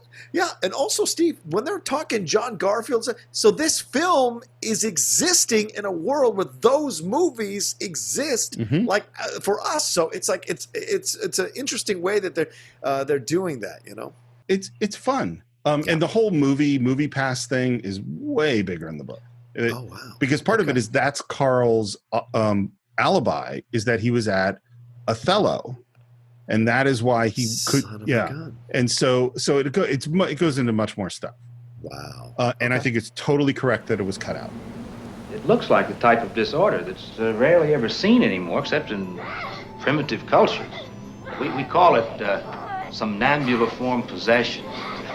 It starts with a conflict or a guilt, and it leads to the patient's delusions that his body has been invaded by some alien intelligence. And now we're sitting at this big conference with all the doctors, and this is where you go to. She's a rich, famous person. So she could get the whole hospital staff to be working on her daughter. Oh, yeah. Absolutely. Yeah. And it's everybody's in their white coats except Chris, who's in a black jacket, which is a good choice. Look, I'm telling you again, and you better believe me, I am not going to lock her up in some goddamn asylum, right? It's our... And I don't care what you call it, I'm not putting her away. I'm sorry. You're sorry? Jesus Christ, 88 doctors, and all you can tell me with all of your bullshit is... And she breaks down. And then one of the doctors says, of course, there's one outside chance for a cure. You ever heard of exorcism? I love the way he just drops it on the table. Have you ever heard of exorcism? And none of the doctors go, what did you say? They're just like, yeah, exorcism. Have you heard of it? Yeah. Well, what's so funny is, whoa, no psychiatry. No, we don't want to do psychiatry. Hold on. We don't go run into psychiatry. We see one psychiatrist in one scene, and then they go, have you ever heard of exorcism? Well, if that doesn't work, we got to try exorcism. By the way, in the Roland Doe case that this is supposedly based on, it's a boy, and the parents said weird stuff was happening in the house, and the boy was talking in different voices, so they took him to their Lutheran pastor. And the Lutheran pastor looked at him and said, you know what? Have you ever heard of exorcism? You should call the Catholics. I think you need an exorcism. Oh, my God. Wow. You want to know what? And this is Miles Schultz is the name of the Lutheran pastor. You want to know what his hobby was? Parapsychology. Of course it was. So, like, the guy who's into mystical weird things sees the kid for a day and goes, you know what? Have you ever heard of exorcism? Do you like gladiator films? No. What's so funny, if you listen to Friedkin talk, he talks of exorcism like this is established fact. I mean, this is the way exorcisms generally go. And when people are possessed, this blah, blah, like this is not established fact. Right. Bill. We go home. Kinderman is outside. He's looking at the stairs. And this is when he finds that little clay sculpture thing. And then there's a knock on the door, and there's Kinderman, and they sit down and have a conversation. The deceased comes to visit, stays only 20 minutes, and leaves all alone a very sick girl. And speaking plainly, Mrs. McNeil, it isn't likely he would fall from a window. Besides, a fall wouldn't do to his neck what we found, except maybe one chance in 1,000. Now, my hunch, my opinion, he was killed by a very powerful man. And this is where the Carl thing comes in. Yeah. But nobody was in the room except your daughter, so how can this be? He gets up and looks around, and he finds some of Reagan's drawings, and he finds the clay sculptures. Yeah. Which again is like, it's hard for me to know because I read the book, but my feeling is I don't think the audience is connecting dots between the desecration and the clay sculptures and I don't think that's happening. Yeah, I don't think so either. They still yeah. And the last thing that happens in the scene is he asks for her autograph. Yeah, which is a very, once again, shows you a little more about his character. And Lee J. Cobb plays it so well. He says, it's for my daughter, and then when asked with the name, he can't lie to her. Like, he's so embarrassed, takes his hat off and says, it's actually for me, or rubs his head or something like that. But it's like, says it in a very shy way that it's actually for me. It's another way to like this guy. It's perfectly done. Absolutely. And he's leaving, and she says, You're a very nice lady. You're a nice man. And he says, I'll come back when she's feeling better. And he exits. She closes the door and she locks the chain. And then you see the emotional reaction. Yeah. Because she's an actress. She just acted a whole scene of keeping her shit together. Is this another? I've read the book. Is this a thing? Like, do they have any kind of flirting? Like, is this a Jaws situation with Hooper and Brody's wife? No. No, Okay. there's no flirting is going. Okay. And then we hear screaming and she runs upstairs and she opens the door. And man, this is where we get. I mean, shit is flying around everywhere. Her crotch is bloody. And she says, "Let Jesus fuck you." Oh my God. And she grabs a cross, masturbates with the cross. Yeah. This is the other scene that fucked people up. Yeah. I mean, And this is why my parents wouldn't let me watch this movie. And they were correct, by the way. I don't know how old you were, but you were too young for this. So Friedkin told, this is Linda Blair for most of it. Yeah. And he told her, you have to put this cross between your legs and stick it in and out. And this is the Friedkin story. She said, "Oh no, I'm not doing that." And he said, "Oh yes, you are." And then he says, "I tricked her and I kidded her and I got her to do it." Jesus. Girl's 12. I know, what a jerk off, man. And it's funny because we're almost exactly the same time as Jodie Foster and Taxi Driver. But I just think they're different. I mean, that's uncomfortable too. Right. But they had body doubles for her for all the things that were physical. Yeah. And she just talks about things. That's not what's happening here. Right. You know what I mean? Right. She had, between her legs, she had a box, and the box was filled with KY jelly dyed with red food coloring. And she's driving the cross into this box between her legs and pulling it out. Yeah. She pulls mom's head to her bloody crotch. Yeah. It's awful. Yells, "Lick me, lick me." And then he hits her and she goes flying across the room, hits the ground, and screams when she hits the ground. So here's how they did that. She's attached to a wire, and there's a stuntman who's the stunt coordinator who's pulling her across the room. And they do a couple of rehearsals, and Ellen Burstyn goes to Friedkin and says, "Listen, they're pulling me way too hard. I'm going to get hurt. I don't feel safe doing this." And he says, "Well, we need to get the shot." And she says, "Well, they're pulling me too hard. I don't feel safe. I'm not going to do it." And then he turns to the stunt coordinator and says, "Okay, don't pull her so hard this time." And she walks back, and just before this is what Ellen Burstyn says, just before Friedkin says action, she sees him make eye contact with the stunt coordinator and wink and go and give a look of like, "Do it." And so she gets pulled harder than she had ever been pulled in the rehearsals. Jesus. Lands on her coccyx. The scream of pain in the movie is her screaming in pain. Wow. Didn't break her coccyx, fortunately, which is not that hard to break. Right. She is furious, naturally, gets up, screaming. She yells that, "Turn that fucking camera off." And she basically says, "You don't need to do that to make a movie." You know? Yeah. And the thing is, I think listening to Friedkin interviewed, he's happy about all these choices because he made a good movie. Right. You know, and he did make a good movie. It is a good movie. I'm not saying it's not. Sure. And now things start moving in this place. Sharon runs up to try to come in, and a chair blocks the door. Chest of drawers comes and almost hits Chris. This is, again, all practical effects. And then we see the head turn around backwards for the first time. Yeah. We hear Burke's voice coming out of the turning head that says, "You know what she did? Your canting daughter." And by the way, so Linda Blair is saying all these things. Yeah, right. You know, and her performance is amazing in a lot of ways. To do what she did, it's pretty amazing. Finally, Karras and Chris McNeil are together. Priests are pretty tight-mouthed then, huh? That depends. On what? The priest? And she says, "What if a person came to you, a murderer of some kind? Would you have to turn him in?" Well, if he came to me for spiritual advice, I'd say no. You wouldn't? No, I wouldn't. Oh. But I would try to convince him to turn himself in. Uh-huh. And immediately, her next question is, how do you go about getting an exorcism?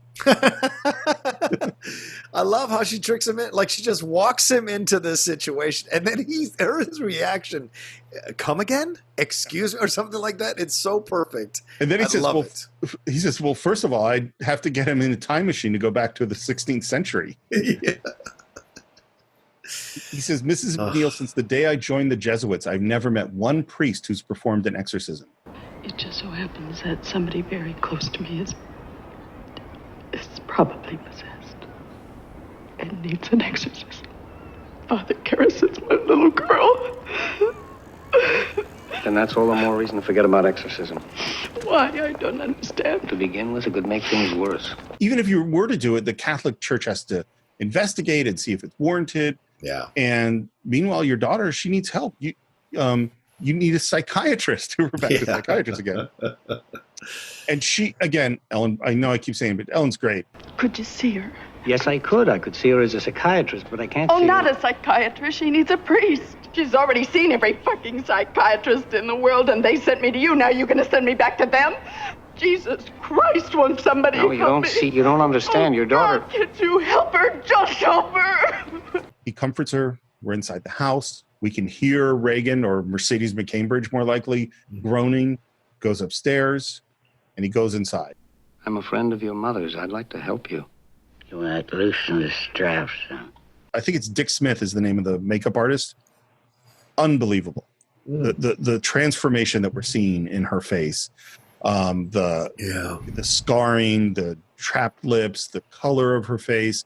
This is an amazing makeup job. Well, then let's introduce ourselves. I'm Damien Karras. And I'm the devil. Now kindly undo these straps.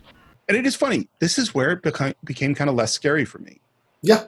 Once we're in with her at this time. But then we hear him say, "Can you help an old altar boy, Father?" in that voice of that homeless guy. Yeah. Your mother's in here with us, Karras. If that's true, then you must know my mother's maiden name. And we see those contact lenses, those crazy eyes that she had. So Linda Blair couldn't handle the contacts. She couldn't put them in, and her eyes are really sensitive.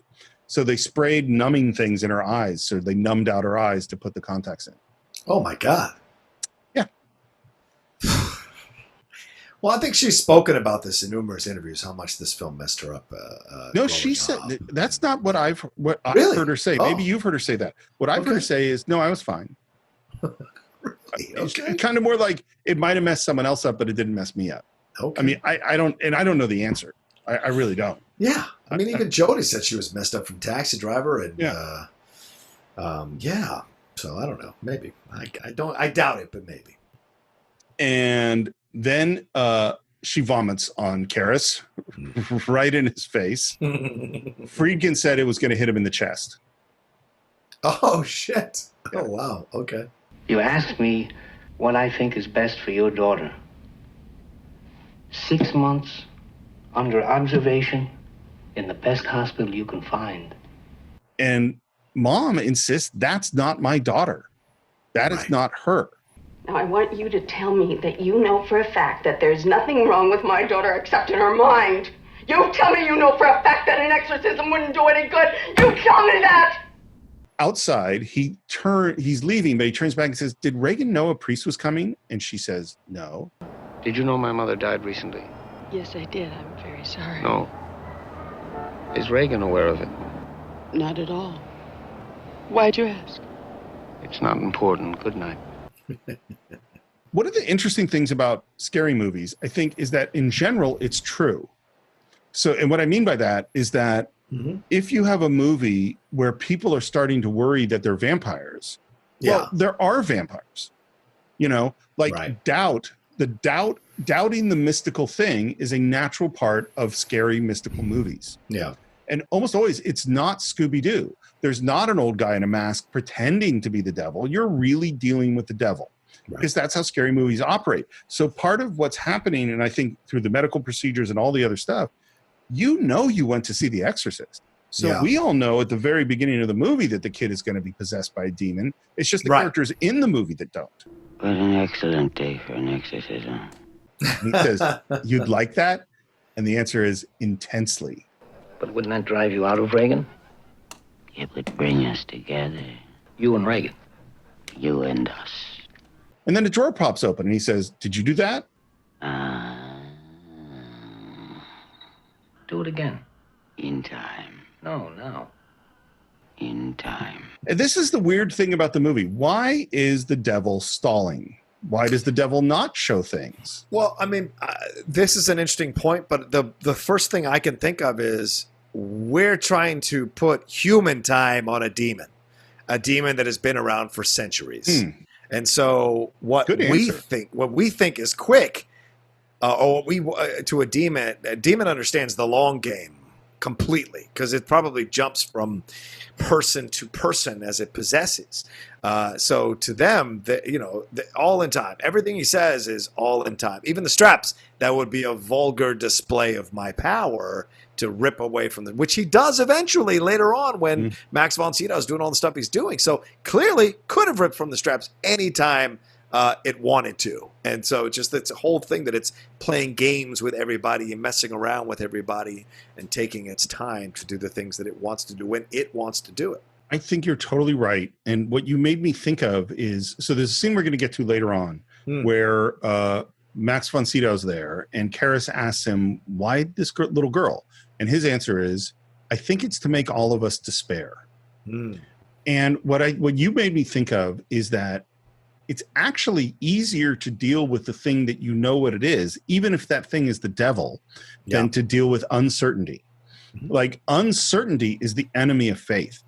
Like, and because one of the things that I've always thought about this film is you have a character who's lost faith. Well, if the girl is really possessed, then your faith has been proven, because there is a mystical world outside of our world. It's if she's not possessed that you wouldn't that your faith can be in question, And so the devil not saying his mom's maiden name allows Karis to stay in doubt. If he said her maiden name, then it's like, shit, this is the devil. That actually, now I know what it is. Well, now we have to have an exorcism. You know what I mean? Right. Uncertainty makes it scarier. How long are you planning to stay in Reagan? Until she rots and lies stinking in the earth. Karis takes out a bottle, sprinkles what we think is holy water on it, and there's a huge reaction. It burns! Yeah, Joey! Karis walks out. I told Reagan that was holy water. I sprinkled it on her, and she reacted very violently. It's tap water. Wow. Yeah, right. Exactly. This is just what we were just talking about. This is doubt. Yep. If Reagan had gone, "That's not holy water, it's tap water. You can't hurt me with that." Well, then that would have proven that this is the devil. Yeah. But having her react like this means we can stay in doubt. And that doesn't help support a case for possession. She killed Burke Dennings. She pushed him out her window. Like, she finally confesses what she suspects. Now we hear on a tape recorder, we hear Reagan talking this gibberish, and he's with a language expert, and this is much bigger in the book. And the language expert goes, "Oh no, that's a language. It's English in reverse." And we play it, and now it's later on, and he's listening to this tape, and we hear, I am no one. I am no one. Fear the priest. Fear the priest. Oh, Baron. and Marin is Max von Sydow's character's name. So that's the priest we're fearing. Right. And then the phone rings really loudly. Again, we're quiet, loud, and he has a huge startled reaction. Really good acting on our Karis's part. You want to know why his reaction was so startled? No, why? Friedkin fired a shotgun with blanks right near his head. Jesus Christ. In fact, he fired blanks all the time on the set. Just get people. Just Miller was furious. He's like, I'm acting. You don't need to do that. Like, you don't need to do that. Apparently, Friedkin reduced multiple crew members and actors to tears multiple times. Max von Sydow would come on the set, and the first thing he'd do is ask the stunt coordinator, "Where are all the guns?" they would tell him, "Well, there's a revolver behind that thing. There's a shotgun over there. There's this over there," because he knew what Friedkin was going to try to do to him, and he didn't want him, And Max von Sydow's very charming in the interview, and he's like, "Well, those aren't things. That's not a directing technique I had experienced before. He's very like calm about it. Ellen Burstyn said, "My dear friend Billy Friedkin is a maniac." Karras gets back to the house. They run upstairs. He's with Sharon, and she says, "I don't want Chris to see this." They go in the room. It's now super cold in there. They built this room inside a freezer, essentially. Friedkin didn't want to shoot until he got it down to 0 degrees. Jesus. Really, really cold.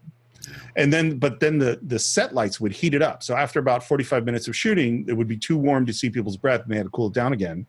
All of the crew are in their, like, they described it as like their Eddie Bauer parkas and stuff. The actors are mostly dressed fairly warmly. Linda Blair's in a nightgown. So it's really, really cold. Really, really cold. And Sharon pulls back the sheets, exposes Reagan's stomach, and we see the words "help me" appear. Yeah. Is that freak? So I'm watching it this time. Did that freak you out?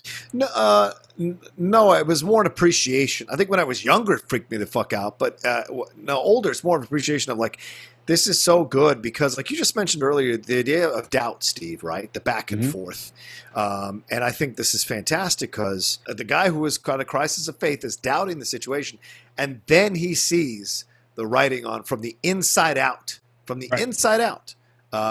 And there's no way that's happening without some sort of possession. And so I admired that was something that I don't know if it's in the book, but I think the way it is. Yeah. Okay, but I think the way it was done in the film, because initially he looks and the camera stays on it for just a little bit, and you see some hint of something, and then when they go back to the close up, then it's really obvious what's there, and it's to let you know, this is to visualize that it's this young girl trapped inside of her own body trying to scratch a desperate message out. It's funny. Maybe have less of an imagination now, because I think that idea would have scared the crap out of me when I was younger, and did, I'm sure, and did. Because what would happen with me, like I couldn't handle, like, you're at the campfire and they tell ghost stories, or the story of the guy with the hook, or the story. Yeah. Whatever it was, my brain as a kid would spin on that thing. Okay. And in particular, these ideas of possession and devils and being trapped, like I couldn't stop myself from thinking about that. Yeah. And so this helped me, the idea of this person, as you described perfectly, trying to scratch their way out, trapped inside. Yeah. I would have thought about it and thought about it and thought about it and gotten really freaked. Yeah. And this time I watched it and went, oh, that's an interesting bit of filmmaking. I didn't imagine myself there.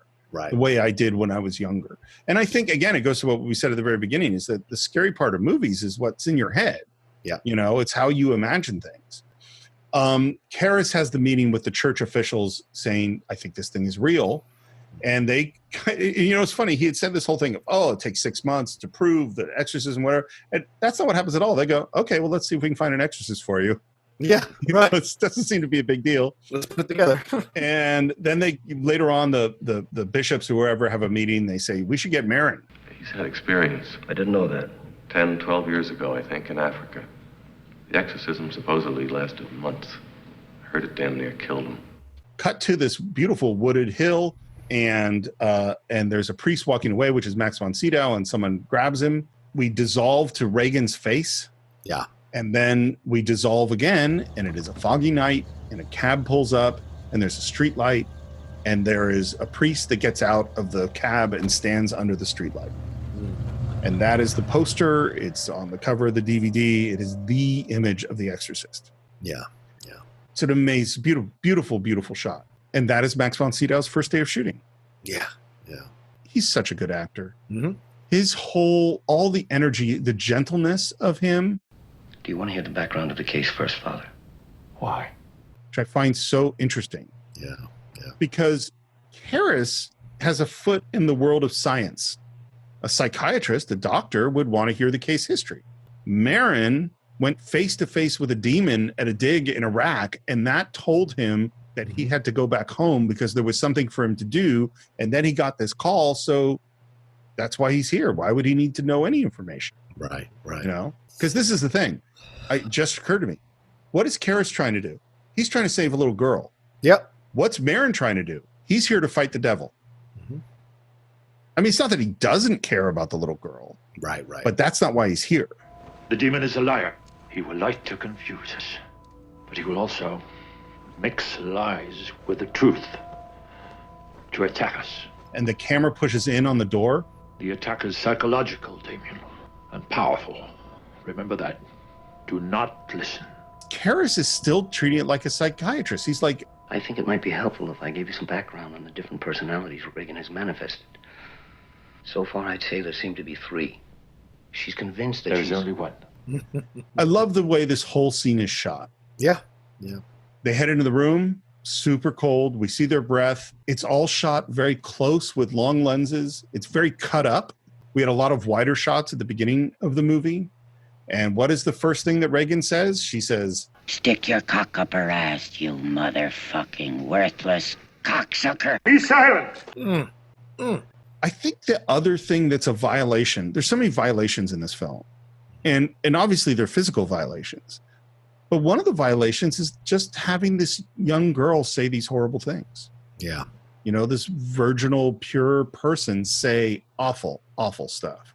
Which I get. I mean, it's supposed to, kind of unsettle you that a person like that would do that. You know what I'm saying? Would say these things. So I get it. But it's I don't know. It's just pushing the boundaries of it all. Pretty much. That's what this movie is. Yeah. And as a very anti-censorship person, I think we should push the boundaries. I just think that's something that needs to happen. And there's it's very hard for me to separate the actors on the set and the director and this actual 12-year-old girl, Linda Blair, from a piece of art, and there's no question in my mind that Friedkin treated these people badly. Yeah. But if I separate that out, what do I think of this as a piece of art? And is it good to come out and violate all of these things? What does that do to us? I don't really have an answer. Yeah. Yep. The performances from both Max von Sydow and Miller is amazing. And you can see how Karras is nervous and anxious, and this is difficult. And Marin just is very, very strong. In every need he has delivered me. Glory be to the Father, and to the Son, and to the Holy Spirit. As it was in the beginning, is now, and ever shall be, world without end. Amen. And the bed is bouncing. It's rising up and down. They're praying. Reagan's screaming. It's extremely chaotic. There's holy water and there's screams. The bed floats off the ground. Karras is totally stunned. Damien, the response, please, Damien. Do let my cry come unto thee. Now the bed slowly drops down and you get a sense of, oh, this is working on some level. By the way they did this bed, because they have different beds for different jobs, the way they did this one is really interesting, which is that the bed is actually rigged to be up. And in order to make it down, you have to use force. So they're not lifting it. They're pushing it down. And that's what gives it that weird floaty quality. Because if you lifted it up, it would look like what it looks like when something is lifted up. But because there's actually resistance as they put it down, it kind of wobbles in this really interesting way. Yeah. The lights are flickering, and there's this one, again, subliminal-ish shot where in the flicker, Reagan's face becomes the demon face. Yeah. Which is super creepy. And Karras sees it, and he's starting to freak out. Marin hesitates. And Marin brings the purple stole to her, and then this vomit is so much grosser than the projectile vomit earlier. This is like the slow flow out of her mouth. Yeah. So nasty. And we hear the demon laughing in the background. And now we see some of Marin's weakness. Now he's coughing, he's shaking. I cast you out! And then there's more horrible things that Regan says. Again, they're giving their prayers. It's building intensity. The room is cracking. The ceiling is cracking. The door is cracking. The head spins completely around and faces them. By the way, this is a dummy. At one point, they drove the dummy around the streets of D.C. just to see how people reacted. Yeah. People did not react well to this. The first time they shot it, they didn't have the dummy breathe. Yeah. And Friedkin went, that doesn't look good. And then they re-rigged it so it would breathe, so you would see the dummy's breath. And that sold the gag, which I think is absolutely right. Yeah. The room is shaking. The room is really on a gimbal, so it's really shaking. And then as they're doing their prayer, there are moments where we see gashes appear on Reagan's legs and on her body. The power of Christ compels you! The sound design is amazing in this movie. Oh, yeah. And one of the things, and again, this is Friedkin's story, is that he heard a movie, and I don't remember what it is, and goes, this sound is amazing in this film. Who did the sound? And they go, it's a guy named Gonzalo Gavira. Mm-hmm. Gonzalo Gavira, and who's Mexican. And Friedkin goes, I want to meet him. And he meets him, again, Friedkin's story, showed him the film. Gonzalo does not speak English at all, according to Friedkin, but loved the movie. And then they just put him in a room with a microphone in a studio, and he just made all sorts of noises with his clothing, with his wallet, with his shoes, with his voice, and a lot of that is what's in the movie. So some of those gashes where you hear like, that's just noises that Gonzalo made. Yeah. The non-English speaking guy that Friedkin discovered. Again, and maybe his story is totally true, but all of his stories ring a little overly dramatic to me. And they keep going, repeating the prayer, and it is super, super intense. The power of Christ compels you! The power of Christ compels you! And again, the bed lowers down, and we have a sense that maybe this is working, and we hear, It's God himself who commands you. The majestic Christ who commands you. God the Father commands you. And she rises up, and this is what you were talking. Suddenly, she's free. And she hits Karras in the face, who goes down. Marin continues without Karras. More shaking. Then Marin goes down, and she rises up silhouetted. And as she does that, in the background, we see that statue from Iraq from the beginning of the film. The link between the demon and this character that's possessed this kid. Are you tired? Let's rest before we start again. Now we're on the stairs. And again, I think it's really, really well shot because the stairs kind of wrap around. And so they're facing opposite directions on opposite pieces of stairs. Right. And this is what I mentioned before is he says, why this grew doesn't make sense. I think the point is to make us despair. To see ourselves as animal and ugly. To reject the possibility that God could love us. I think that is so key to the movie. Yeah. That scene is cut out of the theatrical version. Yes. Yeah. I can't understand why you cut that scene out. Yeah. It's a great scene. Yeah. You know, there's other things that he put in or took out that I have different feelings about that, but this scene is really important. Mm-hmm. And then we go into the bathroom and suddenly now we see Marin's weakness. His hands are shaking. He has to take that pill. Again, Max von Sydow is great. Once again, fighting with the devil, right? Doing his own chess match with the devil, just like Seventh Seal. How did I not think about that? Of course. Just watching it this time, I was like, wow, what an incredible bookend. Of course, he lived way much longer, but what an incredible bookend. Karras goes in alone, which I would not do. No, right. And there is his mom sitting on the bed. Oh, my God. Dime, why you do this to me? And he's going, you're not my mother.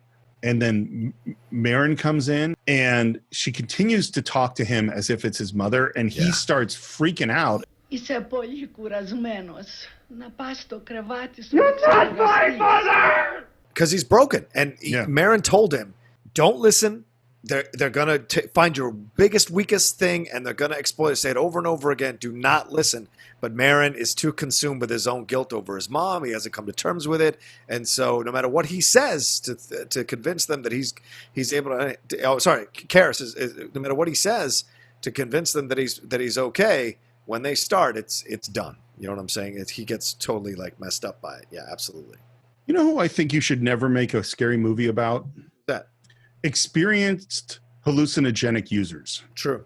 Because if there's someone who's done a lot of acid, they're used to like not going down the bad thought hole to have the bad trip. Yeah. And so if they walk in and see their mom on the bed, they're like, this is what's happening now. Okay. Right. Because they can handle the different waves of insanity better. Right.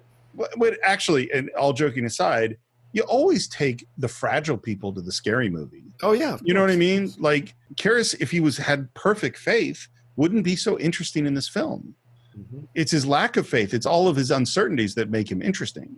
So he goes outside, and we see now a fairly weakened Marin go back to the ritual. He pulls out the holy water. He pulls out the purple stole. He kneels down.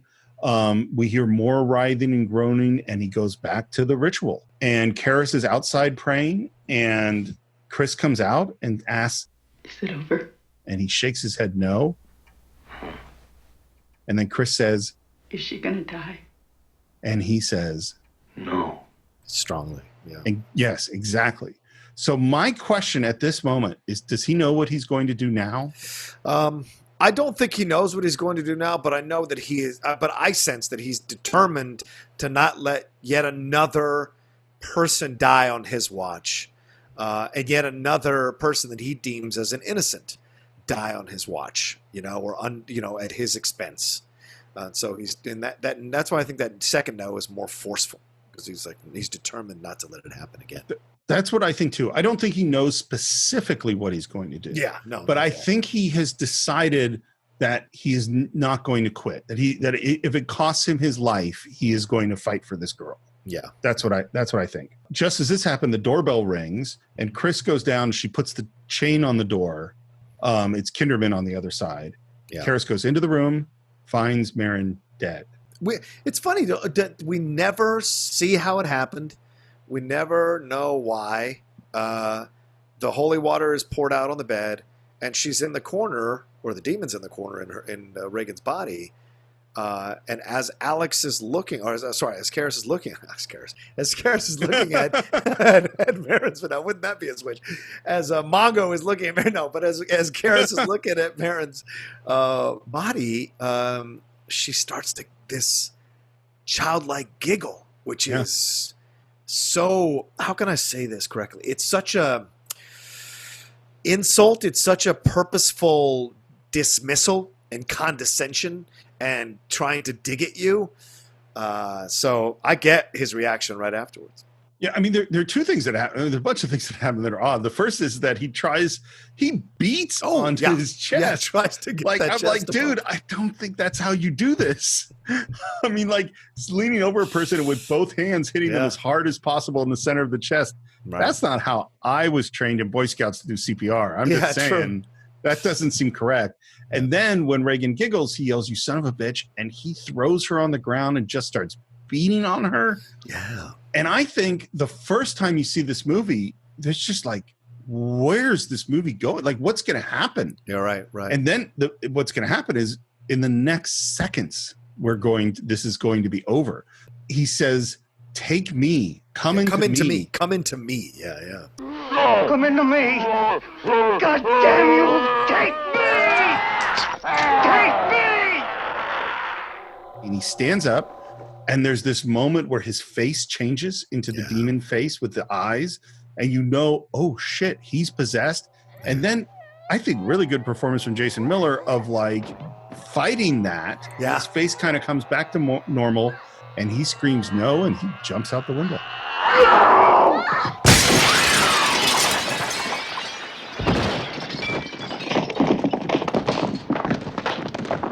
By the way, this is a real stunt of a dude. These are real steps that are in Georgetown. Yes, they are. I've visited them a couple of times. Wow. Creepy as F. I bet. Well, and they had to build out the window because it was a little too far away from the steps. So that's extended. And then there is a real stuntman that rolled down these steps. And they padded him up as best they could. And it's a really dangerous stunt. There was apparently a huge crowd of Georgetown students just there to watch. The guy had to do it twice. Oh, Jesus Christ. And then Chris and Kinderman come in, and we hear Reagan call to her mother in her voice. And we know that it's gone. And they look out the window, and there is a bloody body at the bottom of those steps. And now the police are showing up, and his friend, Father Dyer, comes running out, finds the body. His hands are shaking. He asks, Are you sorry for having offended God? And for all the sins of your past life? And there's no response. And he gives him the last rites. The performance of the priest is really good in this moment. Yeah. Would you like to know how William Friedkin got this performance? Okay, sure. Tell me. So it's the middle of the night. Again, This is Father O'Malley, who's a real Jesuit priest. And they've done 17 takes. It's 2 a.m. It's really stiff. Friedkin goes to O'Malley and goes like, it's not working. You're not emotional enough. This is your best friend who's dying, and you need to have an emotional reaction. And he kind of goes, look, it's 2 a.m. I'm tired. I've done it 17 times. I did it the best I can do it. And Friedkin goes, do you trust me? And he goes, yeah, I trust you. And Friedkin slaps him as hard as he can across his face. Wow. There were a lot of Catholics on the crew. They did not like this. Yeah, I bet. But they rolled the camera, and O'Malley says his hand was shaking, and that was because he was so angry and upset. This dude had just slapped him across the face. Right. Here's a thing. I'm not sure if I should include it, but I'll tell you what it is. So in 2019, Father William O'Malley was accused of sexual assault from the 90s. Okay. I know nothing other than that. I don't know what the cases were. I don't know if it was one people or many people. I don't know if there was any evidence. I don't know if this was a pattern. I know absolutely nothing about it other than that there was an accusation of this particular priest. We're packing up. Time to go. Carl's loading up some luggage. Everything in the house is all covered up. They end up outside, and there Father Dyer is, and he comes and approaches her, and Chris says, She doesn't remember any of it. That's good. and then Reagan looks up at the priest, who she doesn't remember, and sees the collar, and then goes and embraces him and kisses him before she gets in the car. Chris calls the priest over and says, I thought you'd like to keep this, and hands him the coin. And this is the coin that Marin found in the dig in Iraq. And he takes it, and in the director's cut, he hands it back to her. Yeah. In the theatrical cut, he keeps it. I don't understand why you would hand that coin back to her. Yeah. That is weird. I agree. Because the coin's associated with evil. Like, why would the priest give that to her? Yeah. And they drive away, and Linda Blair, well, that's what I was thinking. It's a sequel. Yeah. And Linda Blair looks out of the car and she waves as she drives away. And we see the priest walk away, and he walks over to the stairs and chooses not to walk down those stairs. Right. And that is the end of the theatrical cut. Right. And there's this other scene that William Blatty thought just couldn't believe that Friedkin had taken out. And that is a final scene with Lee J. Cobb and Father Dyer that is basically the Louis looks like the beginning of a beautiful friendship sort of scene where he talks about the movie passes and stuff like that. And Blatty wanted it back in because he didn't want the movie to be such a downer. And Friedkin thought the more dark, ambiguous ending was better. And I totally agree with Friedkin. I don't think this last scene should be in the movie. Yeah. I think it should end. She drives away. We see the steps. That's it. I don't have to say this is a massive hit. Yeah. It was released in 24 theaters because that's how they used to do it. You just release it a little and roll it out further. And there are lines around the block. And yes, as I said before, people are throwing up and running out of screenings. There were people, by the way, because it's rated R, and people brought their kids to it. Yeah. And then they sued the MPAA for releasing it as an R, not an X. I think this should have been an X for what that was back then, what that meant back then. I don't think this should be an R. I don't think any kids need to go see this movie. I 1,000% agree with you. So, yeah, like you said, my parents were right to hold this out on me, for God's sake. Yeah. It was banned in some cities. It got mixed reviews. The studio, which I think is Warner Brothers, the reason they didn't do a wide release is like, well, it's a horror movie. It went way over budget. It's got no stars. We don't think this movie's going to do well. And then it did huge. And this is part of the motivation of why Jaws, a couple of years later, became the first wide release. Where they released it in all the theaters simultaneously, and that's how we've released movies ever since. Right. Here's a weird one. They chose not to put this film in any African-American neighborhoods. The studio basically said, we don't think black people will want to see this movie. Wow, really? Okay. And then of course, African-Americans did go to Westwood to see it, and then they opened it up in all the theaters in the African-American neighborhoods. I just think that's weird. So dumb. It made $60.3 million in its initial theatrical release, $112 million worldwide. It was the #2 film of the year behind The Sting. It's probably made around $441 million today. Wow. And this would be $1 billion movie if you adjust for inflation, without question. Sure. It's the first horror movie nominated for Best Picture. It had 10 nominations. Picture, director, actress for Ellen Burstyn, supporting actor for James Miller, supporting actress for Blair, art direction, cinematographer, editing, and it won for adapted screenplay and sound. Yeah.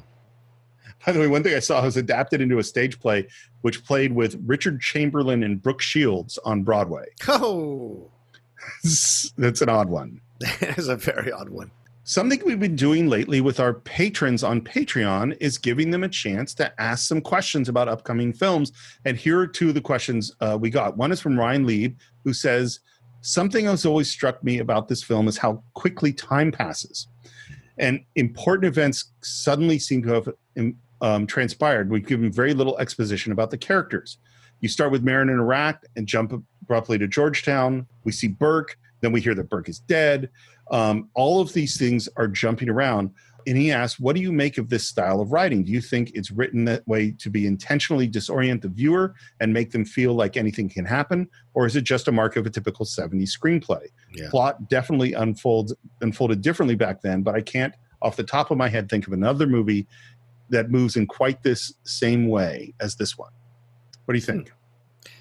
Yeah, I think I would agree with that. It doesn't move in quite the same way as anything I've seen before. And watching it this time again, Steve, like I said, I've been caught up in the idea that it's just this like kind of like, it's scary stuff and she's possessed for 2 hours.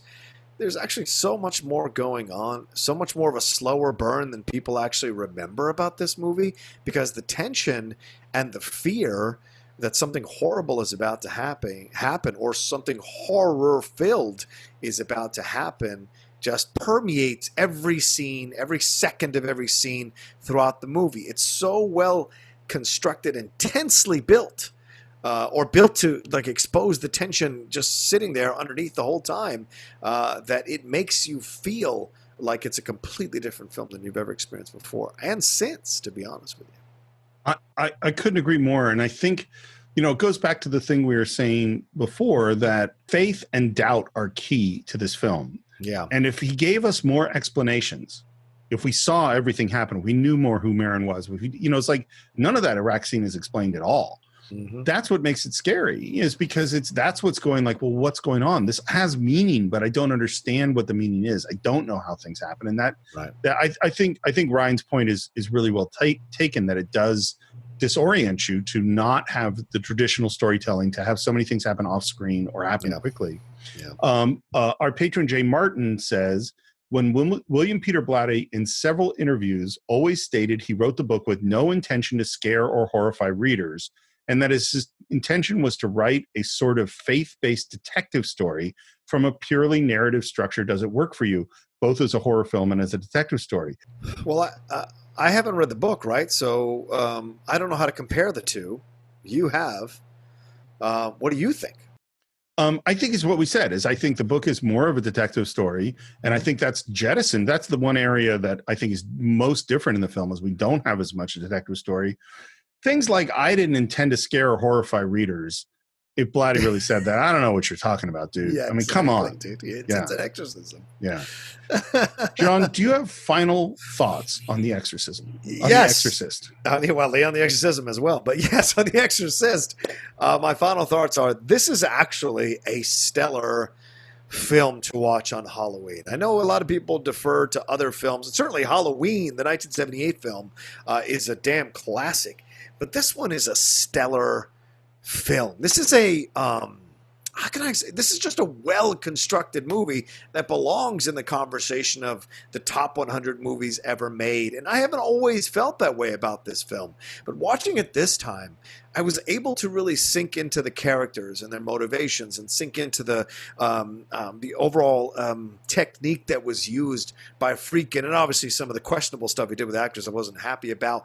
But the way the film is done, and the cinematography and the score and the way it's edited, all of it just works in conjunction to produce a more contemplative yet scary as hell horror film than you've ever seen. Because what is scarier than losing your faith in something that has been the construct of your entire life? As Father Karras is exploring here in the movie, his entire foundation has been to be this priest, and to have it be shattered now, even more so after the death of his mom, leads him to this moment where he makes such an extreme decision to sacrifice himself and to essentially punish himself at the end for the lack of faith and the lack of more bolder decisions made, the lack of the mistakes that he deems he's made in his life. You know, at the end, his fellow priest holds his hand and says, do you repent of mistakes you made in the past? And that tells you that this is what this whole film is just, this gentleman, this father on the journey to atone for what he deems to be the sins in his life.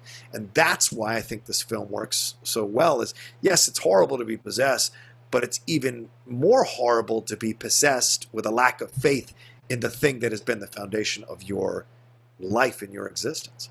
First of all, I think this is a very well-made film, despite my feelings about Mr. Friedkin. I think, for me, there are some movies where no matter how many times I watched it, I have that same emotional reaction. Yeah. You know, this isn't one of them. That the reaction each time I sort of have gone through it gets less. And part of that is the nature of horror films, is that, well, I know where the jump scares are coming. I know what's going to happen. I know where it's going to go. So my level of dread goes down. But the thing I keep thinking about is this thing that we've been talking about a lot, is faith and doubt, and how even a little bit of doubt can ruin your faith. And even how just an idea, no matter how unlikely, can become more important than everything else. And I think about that in relationship to conspiracy theories, to the occult, psychic powers, all these things. We want to, someone makes an attractive idea and suddenly that our brains, like my brain, could get obsessed with that thought. And those things take on power, even when there's very little evidence of their reality. And this movie to me is like, okay, I'm an atheist. I don't believe in this. I don't believe in this, the science and logic and experimentation and what can be proven. But what if? Mm-hmm. What if this is true? Right, exactly. What if someone could be possessed? What if whatever it is, JFK Jr. is going to come back from the dead? You know, what if 9/11 was an inside job? Yeah. You know, what if, and once you start, your brain starts going down this path, and you start seeing things that way, then all sorts of other pieces of evidence pop up. And now you're starting to think, wait a minute, this is starting to make a lot of sense. And it can shake your whole view of reality. Exactly. And again, it goes back to what makes horror movies work. Well, what makes horror movies work a lot is our imagination. It's because we can picture things. Yeah. Chrissy going swimming is terrifying because you don't see the shark. Right. Because you're imagining the shark. Watching this girl in these horrible medical tests and feeling, oh my God, they're doing all this torture to her, and that's not what's going on because there's a demon and a possession. It's all that stuff that's so upsetting. And that's why I think when you get to the end, and once you've seen it a few times, the exorcism is less scary because now we're not in the worlds of imagination anymore. Right. This movie is designed both because it's such a violation in so many ways to really mess with us in a significant way. And I think it certainly does. Yep. So that's what we think of The Exorcist. Of course, we always want to hear what you think. Visit us on our Facebook page. Whole bunch of good conversations going on there. You can support the show on patreon.com/the Cine-Files and suggest a film. You can listen to our Cine-Files shorts on Patreon. You can subscribe to the show on iTunes or YouTube or Stitcher. Leave your comments on YouTube. Please, please, please leave your reviews on iTunes. They're very important. If we don't get constant reviews, then people can't find the show. So if you like the show, please leave a review. If you want to buy or stream The Exorcist through Amazon Prime, you can do so at cinefiles.net. If you want to follow the show, you can do it on Twitter at Cine_Files, on Instagram at the Cine-Files Podcast. You can follow me on Twitter at SR Morris and on Instagram at SR Morris1. John, how about you? You can always find me at The Roca Says on Twitter and on Instagram. Of course, all the stuff I've got going on. But please come on over to my YouTube channel as well, youtube.com/John Roca Says. Steve has been on a few times already with some of the videos most recently. So come and enjoy all the things we got going on over there. Movie reviews, politics, sports, film, entertainment, TV, all of it being talked about there on the Outlaw Nation channel. It is my favorite YouTube channel. Oh, Jesus I don't really Christ. have other favorites. I was going to say, but you're very kind. Yes. But I visit yours quite a bit. So I think that's it for this week. We will hopefully see you next time for a less scary movie on the Cine-Files. Happy Halloween!